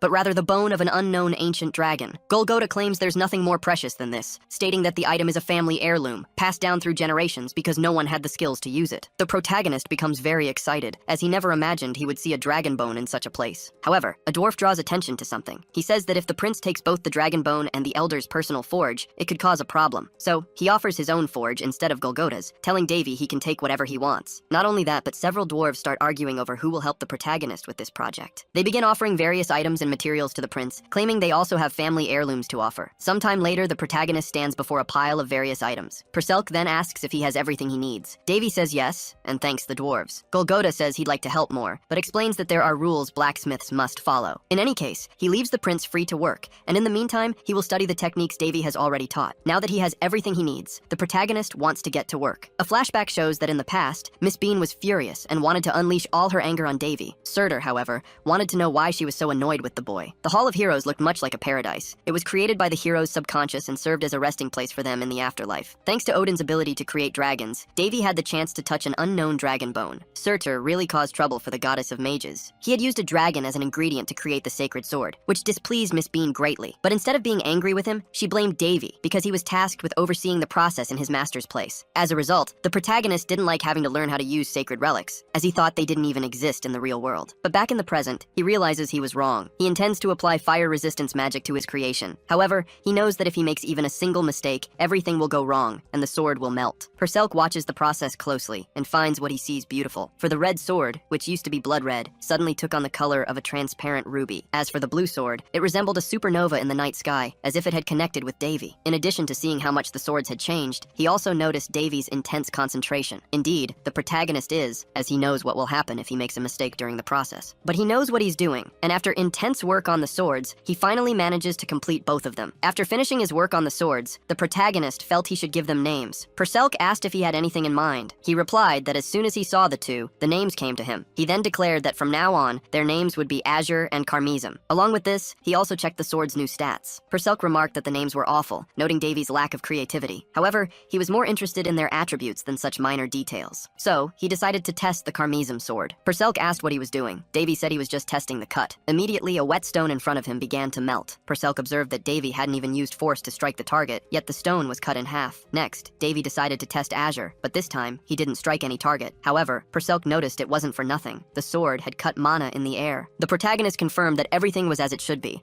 as Azure was designed to cut things that don't exist in the physical realm. He was therefore amazed by the sword's final quality. Now that everything was ready, he could finally leave. Outside, some dwarves were waiting. Davy asked what they wanted. The dwarves explained they had secured the area so no one would bother him while he worked. They mentioned the prince had been inside for 4 days straight, and they were worried since he hadn't come out even to eat, nor had he responded when they knocked on the door. Perselk commented that Davy had become obsessive about finishing the swords, but found it very interesting to observe him at work. Davy asked why, but Perselk preferred not to say. Anyway, the dwarves asked to see the finished swords. As they looked at them, some even cried with emotion, appearing like devotees before a sacred artifact. This wasn't strange, given their passion for crafting items as blacksmiths. Witnessing a masterpiece being created was truly moving. A few weeks passed, and the protagonist offered to teach the dwarves. He shared everything he had learned from Surtur about crafting weapons. Not only that, but he also taught the dwarves how to combine metal and mana for better results. Davy, however, had to be patient, as the dwarves were quite rough, and the technique he wanted to impart required a certain delicacy to master. However, the moment the dwarves set aside their pride, they became even more passionate about their work. Some looked as if they were holding a hammer for the first time, so full of enthusiasm they were. To take a break from the forges, the protagonist went to enjoy some fresh air. Golgota accompanied him and invited the prince for a drink. He explained that this drink was more suitable for humans than the liquor dwarves usually drank. Despite that, Golgota wanted to talk about something else. The protagonist already guessed what it was about and apologized for what happened to the whetstone, but the elder wasn't interested in discussing it. Golgota knew the prince had come there not only to complete the swords, but also to secure the dwarves' strength in building his territory, and he asserted that dwarves never forget a favor. Although not as skilled as the prince, Golgota stated he would help him with anything he wished. He felt they were indebted to the prince, and with that, everyone from the Yellow Rock tribe would assist him. Therefore, Golgota swore by the Iron God that he would stand by Davy for whatever he needed. Thus, the protagonist felt his mission there was accomplished. Soon after, one of the dwarves appeared looking for the elder. He said an intruder was hidden in the village, and they needed to deal with the problem. Golgota was surprised by this information, but in the middle of their conversation, an object was thrown in his direction. However, the protagonist managed to intervene in time, preventing the elder from being hit. He noticed it was a red knife that had been thrown, finding it very strange. Meanwhile, in the queen's chambers, her son Carlos was furious with Davy. After all, thanks to the protagonist, he had gone bald and couldn't stop involuntarily imitating animals. Every time he opened his mouth, Carlos would emit an unpleasant sound. Unable to control it, he took out his anger on the people and objects around him. Although he didn't know how, he was certain Davy had caused all of this, as everything had happened right after their last encounter. Carlos's maids ended up suffering at his hands. Believing everyone was laughing at him behind his back, he mercilessly attacked the women, claiming even they were underestimating him. His excessive rage caused Carlos to overreact, and innocent bystanders ended up getting hurt. However, someone watched what he was doing and seemed to enjoy the situation. Carlos demanded to know who was observing him. The mysterious man said he hadn't introduced himself yet. As he approached, he startled the maids but introduced himself as Pass, asking the prince to remember his name. He knew Carlos had been quite disappointed lately, but he had something that might be of interest. With that, Pace revealed himself to be a vampire. Not only that, but he showed that he had captured Shirley and had kept her prisoner all this time. Startled, Carlos asked what he wanted. Pace explained that someone had apparently played a trick on Carlos, but he would fix it right now. Immediately, the prince stopped making the strange sounds, and Pace told him to consider it a favor. Carlos said he still didn't know who he was dealing with, but Pace assured him he shouldn't worry about that. He only told the prince that he needed to form a contract with him, because that way he could deal with the human he hated so much. As tempting as the offer was, Carlos stated that his half-brother possessed a stigma, and moreover, someone was protecting him. Despite this, Pace declared that Davy was still just a human. Carlos asked if Pace wasn't human either. Pace replied that Carlos would find out sooner or later. He also mentioned that he had already sent one of his vassals after Davy, and most likely, he should have already eliminated the prince. Back with the protagonist, he dodged enemy attacks and realized that the thrown knives were not ordinary. Even Perselk came to the same conclusion. Davy noted that this was a blood knife, and he knew there was only one race with that ability. From afar, he spotted a creature and thought this monster had the power to use various different blood-based abilities. This power came from vampires who absorbed blood energy and used it to their advantage. The dwarves were frightened to see the monster. Unlike them, the protagonist was excited that a high-level creature had come so far to find him, and now he wanted to discover more about it. Amidst this, the creature used its power, which further scared the dwarves. The monster charged an ability and unleashed an energy blast that caused tremendous damage to the ground, sending the dwarves flying. But the protagonist used his abilities to create a shield around them. The creature approached immediately afterward, standing face to face with Davy. He, however, didn't understand this behavior. Even so,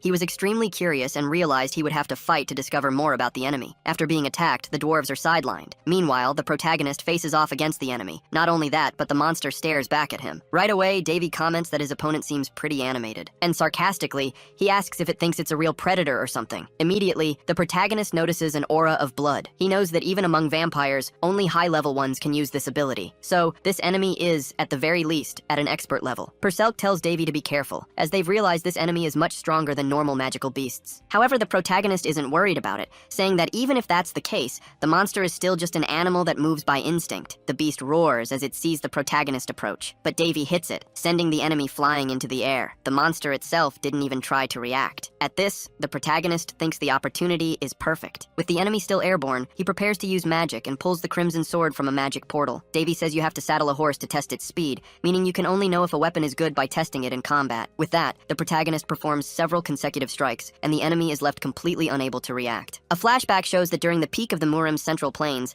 the high-ranking officials of that sect were corrupt. They restricted martial artists and caused people to starve. The protagonist stood before the man who unified the Murim under a single sword. However, the only thing he could think of him was that he seemed to be just any ordinary drunk. Regardless, the man left behind 88 sword forms. This swordsman joined forces with the sword god Harris and evolved them to suit his combat style. Back in the present, the protagonist says that a man always needs tools. He sees the enemy react to the damage it suffered and concludes that the sword is truly incredible. Perselk, however, warns that the monster isn't dead yet. Davy realizes that the monster's abilities are similar to those of a lich. The creature is hiding its immortality core nearby. It can regenerate infinitely, as long as the core isn't broken. The monster will also be destroyed if its main body is shattered into so many pieces that it can no longer revive, or if it's exposed to a large amount of sacred power. But that's not something easy to do. Davy asks if Perselk knows anything about how a magical beast could gain immortality at the level of a high-tier vampire. They say that the fact the monster managed to use blood energy isn't natural. With that, Davy realizes he won't get answers easily. The creature survived, and since it has the ability to revive, the core must have been given by a vampire lord. But the protagonist wonders why such a vampire lord would choose a demonic beast. Since finding out the truth will be quite difficult, the protagonist decides to just finish off the opponent quickly. He uses the Azure Sword to try and destroy the monster's core. But Perselk says that won't work, because apparently the creature can even break the system's balance. Davy doesn't understand why. After all, you can even kill a deity with these swords. Plus, they've aged for a long time and become very strong, so there shouldn't be an enemy so powerful that it can't be defeated by them. Anyway, he wants to think about that later, because right now he has to solve the problem. Seeing movement, the protagonist knows the enemy is on the move, but he launches a preemptive attack and tells his opponent to hide better next time. Amidst this, a vampire manifests. It immediately lunges towards the protagonist, surprising him. However, it doesn't take long for the enemy to regret that decision, as he immediately realizes he's no match for the protagonist. Davy chases after the enemy, making him flee in fear of being caught. However, the protagonist has no intention of letting him escape. He then uses the crimson sword and throws rocks at the enemy. This blocks the vampire's escape path, leaving him nowhere to go. Davy, meanwhile, is toying a bit with his prey. He even thinks that if others saw him in this situation, they'd probably mistake him for the villain. The enemy doesn't understand what the protagonist is saying, and only thinks about getting out of there as fast as possible. However, when he tries to flee, Davy stops him. The vampire is immediately surprised by Davy's speed. Not only that, but besides stopping the enemy from fleeing,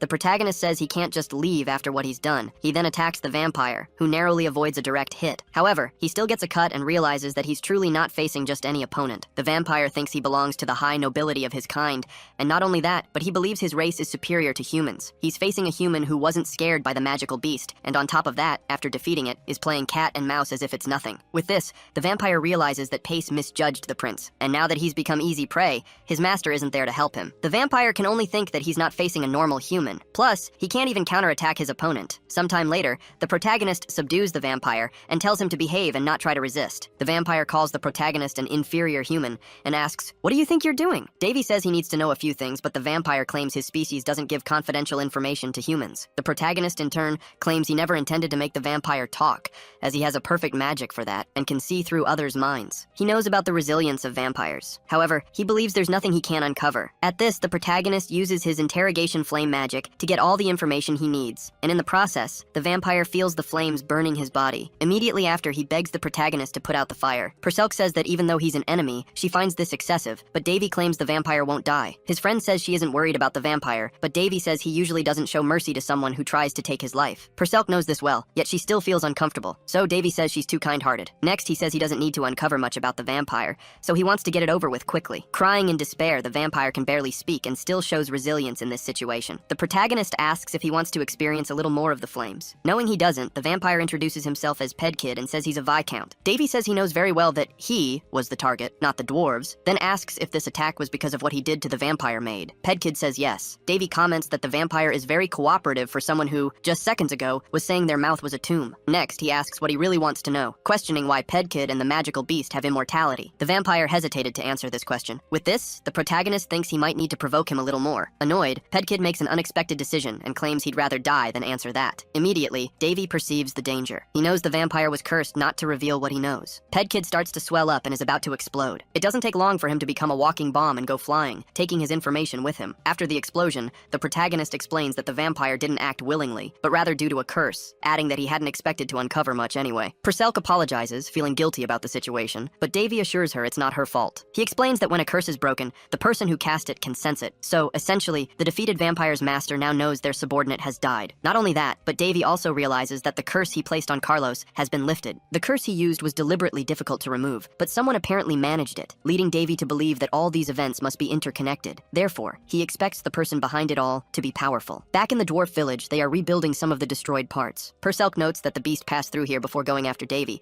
which is why the area was devastated. The protagonist realizes the dwarves have become much busier because of this, mobilizing their forces to repair the damage. So he goes to meet the dwarf elder. Golgotha, in turn, apologizes for what happened. Davy asks if the elder was injured during the attack. Golgotha replies that he wasn't, but dozens of buildings were destroyed, and a few people suffered minor injuries. However, the protagonist notices something different. He senses the elder wants to tell him something, but is hesitant. At that, Golgotha invites them inside to talk. Inside the chambers, Davy mentions seeing several sentinels around the city and asks if anything happened. The elder says it's nothing major, just a child who disappeared from the orphanage. The sentinels are looking for them, but haven't found them yet. Furthermore, Golgotha fears that this place is no longer safe for the prince. Davy, however, says he also has something to reveal. He hands an item to the brothers, explaining that the notebook contains all the necessary information to restore the sacred item, as it will take a long time for them to finish it. He also mentions he'll be leaving soon, which is why he prepared the notes. The elder says there's no way they can pay for this, but Davy replies he wants nothing in return. In fact, he's the one who owes them a favor. Thanks to the dwarves, he got what he wanted. His sword's finished. Furthermore, he reveals that the magical beast was after him, not the dwarves. So once he leaves the village, their problems will resolve. He apologizes for causing so much commotion. Davy muses that the dwarves could have reacted differently. If they had been hostile, they might have used this chance to place all the blame on him. But instead, the dwarves stood by the protagonist, which is why he decided to reveal feel that he possesses a stigma. The only thing that worries him is the possibility of vampires attacking the village after he leaves, but there's not much he can do for now. In return, Davy went looking for the missing child and found them hidden in a tree. The protagonist felt he owed this to his hosts, and now he can leave the village without further worries. Sometime later, he departs for his home. Things at the Heinz territory gate aren't very busy until, amidst the calm, a caravan arrives. The guards demand they identify themselves. At this, the protagonist says these visitors are the Lord's companions. The guards quickly recognize him as the territory's saint,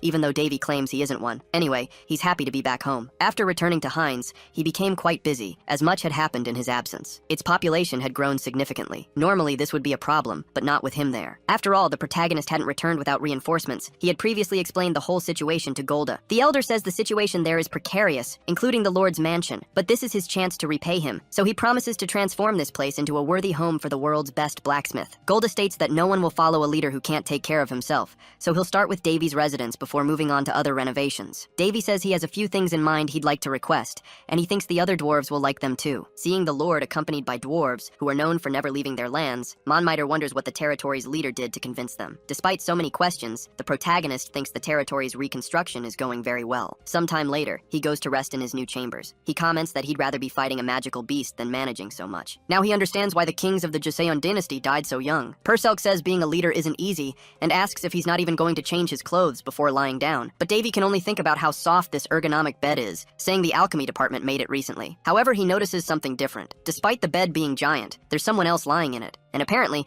they don't like being disturbed at all. Instantly, Davy feels he's provoked someone he shouldn't have. Scared, Davy wondered if he'd walked into the wrong room, but he knew that was impossible, so it could only mean there was an intruder. With the region developing so rapidly, he'd been dealing with more and more cases of people trespassing into his quarters. Some had even tried to bribe the guards to gain access to his room. Davy remembered one of his masters always warning him about this. She'd told him not to get involved with just any woman, or else she'd come after him. This made Davy realize that a promise from a depraved saint was certainly something to fear. He'd received numerous bribes, he thought, but had never agreed to meet any of the women who'd paid. It had gotten to the point where he started threatening those who tried to sneak into his room. After all, Davy just wanted to sleep peacefully after an intense day of work, and didn't want any women bothering him. But now he saw that somehow, someone had managed to get in. Not only that, but he realized it was a child. What was going on? Who was this girl? The little girl simply said her name was Kaya. Davy was shocked. Not just him, but Perselk also knew this wasn't good. Davy became furious at the situation, imagining some enemy was using an innocent child to try and manipulate him. Furious, he called for Amy. The housekeeper approached, asking what her master needed. Davy demanded to know what this child was doing in his room. Amy, however, didn't know how to respond. Davy claimed he had warned her not to let anyone enter his quarters, even when he was away. However, Amy asked if the prince hadn't brought this child back from his trip. He said no, so if Amy didn't know who this child was, someone else must have secretly placed the girl there. He didn't like it one bit, calling it a bad joke. Amy apologized, saying she should have guarded his quarters better, and promptly took the girl away. She promised to find whoever was responsible for her right away. However, Kaya looked at Davy and called him Daddy. Both of them were left speechless. The shock was so great that Amy let go of the girl, and Kaya immediately ran towards Davy, hugging him tightly. Despite being called Daddy, Davy had no idea what was happening. But his problems were only just beginning, because then he was startled again as another girl appeared in his room. This one, however, seemed more frightened. A while later, Kaya was running around the quarters, and Amy tried to keep an eye on her. Upon checking the girl's status,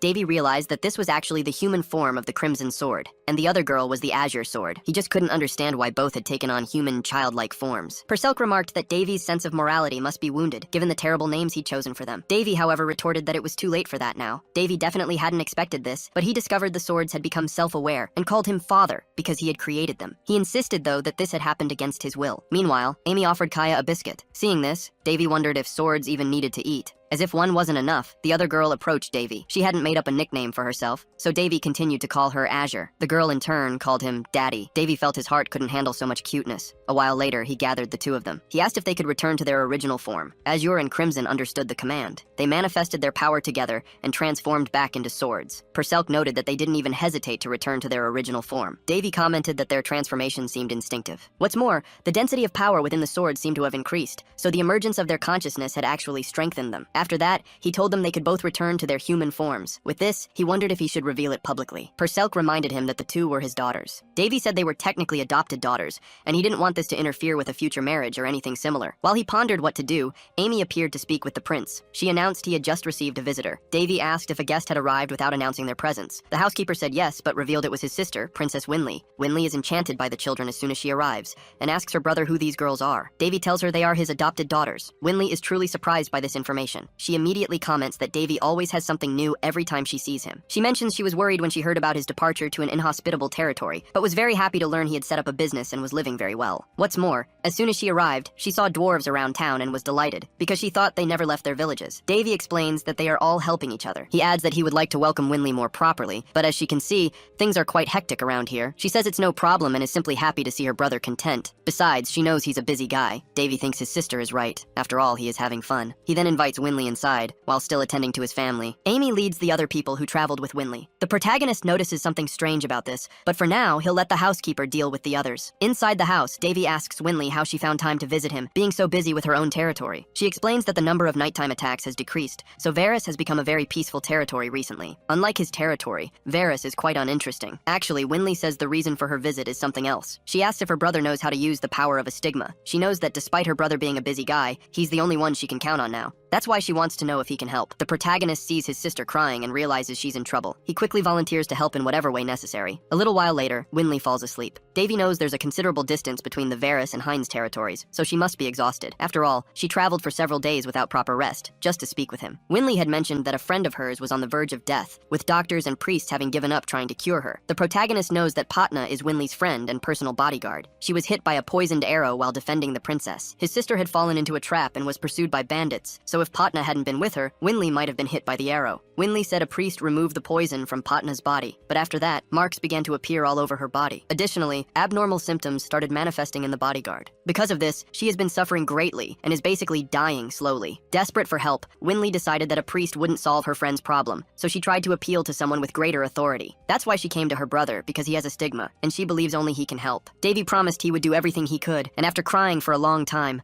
Winley fell asleep. The protagonist hasn't left his sister's side since then. The children approach, and Kaya asks if Winley is sick. Davy says no, affirming that Winley just needs some rest, so now he wants to let her sleep. Kaya, however, doesn't want to leave Winley because she's grown attached to her. Perselk finds the affection of the two children for someone they barely know very sweet. Not only her, but the protagonist too. And without realizing it, he's getting used to this idea of being a father. He thinks that normally he would stop the children, but since they are full of energy, having them by Winley's side might even help his sister's recovery. A while later, the protagonist reconsiders the symptoms his sister described. Perselk asks what the problem is. He says these symptoms are familiar and he has a hunch that something is about to happen, but he doesn't know what it is. After this, he asks the butler to find the best and most trustworthy guilds in his territory. Davy states that things are about to get complicated, and he wants to be prepared. Perselk says this doesn't seem like a big problem. After all, he's used to seeing Davy turn any danger into an opportunity. Davy knows that well, but his concern is having a larger number of patients because based on the symptoms, only one illness comes to his mind. Perselk asks if there really is a disease that makes someone cough blood and causes blue marks all over the body. The protagonist says yes, but not on this continent. That's why he's worried and confused, not knowing its origin. The next day, Winley was playing with the children. Watching this from a distance, Davy thought that every action generates a reaction. The patient had received healing magic right after being hit with a poisoned arrow,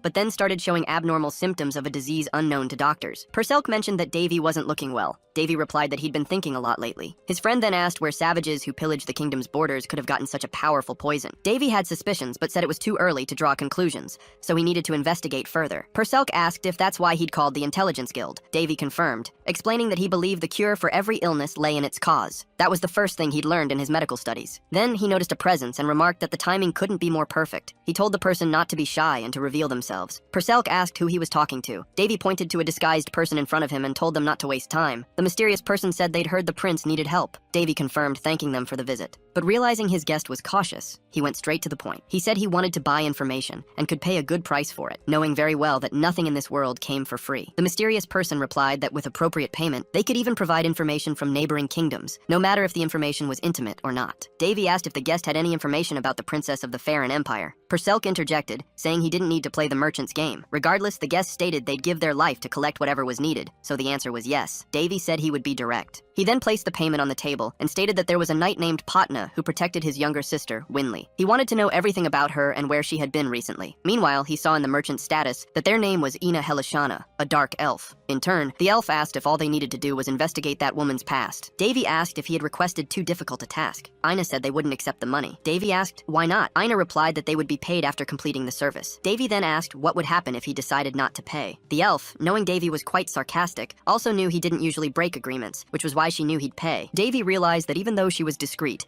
Ina wanted to form a connection, and he found that good. He then asked if her guild had proposed such an arrangement. She said she'd made the decision on her own. In that case, Davy agreed to the arrangement. Immediately, Ina vanished from the spot with a smoke bomb. Davy, however, remarked that they could have just left like a normal person. He then realized that Ina Helishana had tried to hide the fact that she was a woman. Not only that, but her nickname was Echo, someone famous across the continent for always completing her tasks. Perselk asked what he knew about the name Helishana, as it was Ina's surname, and it had caught his attention. Davy said it probably wasn't anything significant and told her to forget about it. 2 days later, as Davy prepared to leave, his sister insisted on coming along. He explained that Winley's friend was in a serious condition, so he needed his sister to stay there while the matter was resolved. He also told Winley not to be stubborn. After all, the journey was long and bringing more people would only delay them. Besides, there was no time to lose, so he needed her to stay and rest, as such horse travels were very tiring. Davy thought his intuition told him something bad would happen if Winley came along. Perselk, however, commented that it had nothing to do with intuition. Despite all this, his sister insisted on going with him, until, amidst their discussion, someone appeared. It was one of Winley's companions who asked what was happening. Winley said her brother didn't want to let her travel with him. Perselk, in turn, said that this was the very problem Davy had mentioned. Ulysses introduces himself as a rank 5 mage. He mentions he's associated with the Red Tower, even though that affiliation seems a bit unusual for someone of his status. Davy introduces himself in return, stating he's heard about Ulysses. Despite Ulysses' friendly demeanor, Davy wasn't thrilled about meeting the mage this way, and felt there was no reason to continue their conversation. After all, no matter how famous Ulysses might be across the continent, he was still from the Central Magic Tower, and Davy found no interest in associating with him. Ulysses, for his part, comments that this region is far from humble. In fact, it's the most brilliant territory in the eastern continent. He also adds that Princess Winley spoke highly of the place, which sparked his interest in visiting. Winley quickly tells Ulysses he shouldn't be saying such things in front of her brother. Even Perselk notices that Davy's jealousy only grew after hearing this, and advises him not to be hostile toward Ulysses. However, Davy's intentions are precisely the opposite of that advice. As far as Davy knew, Ulysses was known as the prodigy of the Red Tower, and there was no denying he was highly skilled despite his youth. On top of that, his background was one of wealth, competence, and good looks, basically the ideal guy with no apparent flaws. The real problem was his closeness to Winley, so Davy immediately asks how they met. Ulysses explains that he met the princess while on his way to the Heinz region and accompanied her all the way here. Davy thanks him for his kindness, but internally, he felt like killing the guy. The mage then clarifies that Winley actually helped him. When he was fleeing from mountain bandits, the princess used her magic to defend him. Because of that, he feels he owes her a favor. He then states that he's very skilled with spatial magic and can create a small mana portal that transports items anywhere he wishes. Winley is quite surprised by this, unlike her brother. She explains that such portals are smaller, unlike those that need to be installed, and only a truly skilled mage would possess such an artifact. Ulysses, however, says it's just a coincidence he's carrying the item, explaining he had to safeguard it to ensure it wasn't damaged. Winley finds it incredible that he can use 2 different types of magic, little knowing that her brother does the same thing. Regardless, Perselk points out that this could be beneficial for Davy, as teleporting things over long distances is difficult for him. Even though he didn't like the idea, Davy agreed. Reluctantly, he accepted the mage's help. Sometime later, the teleportation magic was used. The 3 of them appeared at their final destination, the Kingdom of Varus. But upon arrival, the place seemed rather unsettling. Perselk noted a smell of burnt protein in the air. Davy realized the smell was very similar to burnt bodies. Winley wondered if there had been another invasion, but couldn't understand why, as it hadn't been long since they'd driven out all the bandits. Amidst this, someone recognized Princess Winley. The man introduced himself as Count Lington from the Corporation for Disease Treatment, stating he'd been sent to tend to her friend. He also added that Winley was even more beautiful in person, believing the rumors he'd heard had significantly understated the reality. Winley quickly interjects that they don't have time for such conversations, and wants to resolve her friend's problem as soon as possible. However, Count Lington states that this situation will have to wait, and asks everyone to follow him. He explains that the castle where the princess will stay has already been isolated using an artifact from the Holy Kingdom, and he'll take them there right now. Once at the castle, the Count apologizes for moving the knights without permission, but explains that given the current situation, he had no choice. Winley reminds him that the lord of the territory is her brother, Boris, but if he's absent, authority passes to her. Count Lington acknowledges this, and admits that doing something like this without asking is indeed horrible, but his position in the Corporation for Disease Treatment grants him such authority. Therefore, someone like Winley should be well aware of this. The Corporation for Disease Treatment is an organization approved by the continent's 3 emperors, holding the highest authority in public health matters, and, representing them, the Count declares that a terrible disease has gripped this territory. It's known within his organization as Demon's Blood. Once infected, a person starts developing blue marks on their body and begins coughing blood easily, which then spreads the contagion to those nearby. Despite this, Winley insists it's no time for such discussions, and asks Davy to accompany her immediately to Patna. Count Lington, who hadn't recognized Davy earlier, apologizes, claiming he had always been interested in meeting him. He also heard that Davy possesses a stigma and has a successful business involving moon plant leaves. He asserts that nothing happens by chance, and claims Davy is blessed to have all of this. At this point, Winley grows tired of the conversation. She states her friend needs her. The princess tries to summon her butler, but Count Lington informs her that all staff on the premises are in quarantine. Since the disease is highly contagious, he couldn't risk it spreading, so everyone who had contact with the patient is under surveillance. Contrary to what the princess might think, Count Lincoln asserts that he has the queen's direct authorization to carry out his duties in this territory. He further claims that in times like these, his authority supersedes that of the local lord, as this isn't the first time such a situation has occurred. Not only that, but he states this disease is incurable. Not even divine power will solve the problem. However, that's precisely why he and his team are here. He asks the princess to leave the rest to him, because he'll soon return with good news. A treatment room was set up on site. The protagonist went to check the situation and noticed many sick people. He realized this quarantine was more about preventing the worst than actually curing patients, though it was still a plausible way to handle things. Purcell said he'd never seen anything so horrific in his life, and the smell of the place was unbearable. Meanwhile, the protagonist looked for his sister's friend. It didn't take long to find patient number 1, and she was in a terrible state. Upon seeing her, Davy said it was all caused by a flower. As far as he remembered, it was called a tostas flower, a rare plant that grows in extreme environments and contains a lethal poison. Davy checked Patna's temperature and said her brain cells would fry if this continued. Her body was in a very unstable condition. Her skin was cold like a corpse, but her organs were extremely hot. He had suspected this might be the case, but seeing the patient now,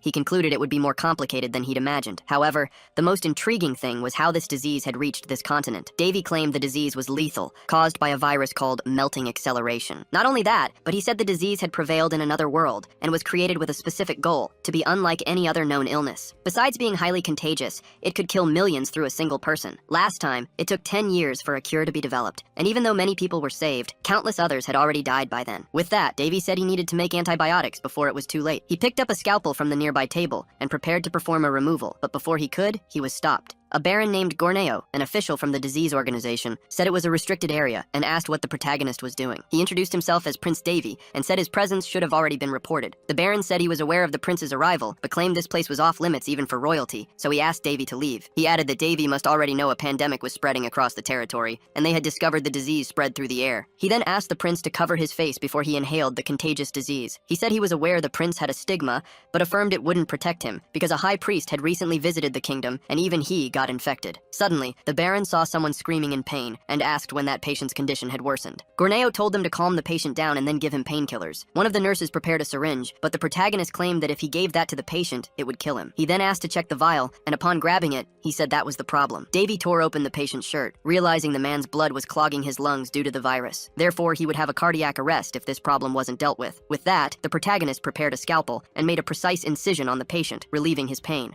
Not only that, but he continued with the medical procedures, leaving even the other nurses impressed. Davy was hyper-focused on the task until Gorneo interrupted him and asked why he had taken that person's life. He also said someone's life wasn't a toy, so he couldn't just do whatever he wanted. But then, the baron noticed something. One of the nurses said the patient's pulse had returned to normal. Gorneo was surprised by this information and realized the prince hadn't killed the man, but helped him. After being released, Davy asked to borrow something. He took one of the vials from the area and told the nurses they just needed to stop the bleeding and stitch the wound, but warned them not to use painkillers on patients with these symptoms, as it would kill them. With that, he said his work there was done. But before leaving, he addressed Baron Gorneo, saying that people blessed with the stigma were immune to diseases. Therefore, he couldn't be compared to someone like the High Priest. A while later, the protagonist returns to Winley, but he doesn't like seeing her alone with Ulysses. Anyway, he wants to know if she has any news about Baris, but Winley replies that the situation where her twin isn't looking good. Davy says the situation at the treatment center isn't much different, but he believes people are doing their best. Ulysses mentions he's gathered some information. He says that currently, 2 officials from the disease treatment center have been sent to Varys, Count Lincoln, and Baron Gorneo. By the way, these titles are a thing of the past, as they are now officials of the disease treatment center. Ulysses also lays out the treatment center's hierarchy, revealing they have a president, 3 directors, and 15 officials. Below them are knights and doctors, but Davy notices that the 3 directors are actually the emperors. The president, meanwhile, is Valshaz, the Pope of the Holy Kingdom. And while external wounds are easy to treat, this world is quite vulnerable to diseases. However, the 15 officials are still a secret because they are extremely skilled in medicine, and the group fears losing such important people. Nonetheless, upon receiving authority from the 3 emperors and the Pope, what Count Lincoln said makes sense. They are greater than royalty at this moment. Moreover, opposing this is the same as opposing the 3 empires and the Pope. Therefore, anyone who tries will be considered a traitor. And even if they don't like the situation, there's nothing they can do about it. In addition, they are accompanied by the Knights of Destruction, whose captain is Count Colio, the same count from the eastern territory of the Randis Kingdom, one of the royal knights. Ulysses heard he retired a few years ago, but for him to be here means the situation is serious, so he doesn't want to interfere in these matters. Winley says if she had known the gravity of the situation, she wouldn't have involved them both in this. The protagonist tells his sister not to worry, assuring her everything will be fine. However, he then asks if this is bothering Ulysses in any way. Ulysses says no, explaining that Patna is actually a mage affiliated with the Red Tower, so he also has an interest in helping her, as he's an elder of the tower himself. Davy thinks this guy gives off the impression of being diligent, yet he senses Ulysses has other motives for being there, which he's hiding. Besides that, the protagonist thinks staying at the treatment center won't be useful because he already has what he needs. He says the treatment center is preventing the disease from spreading, and his role is to create a cure while there's still time. Purcell asks how Davy intends to do that. The protagonist says the medical treatment center must have tried the same procedure,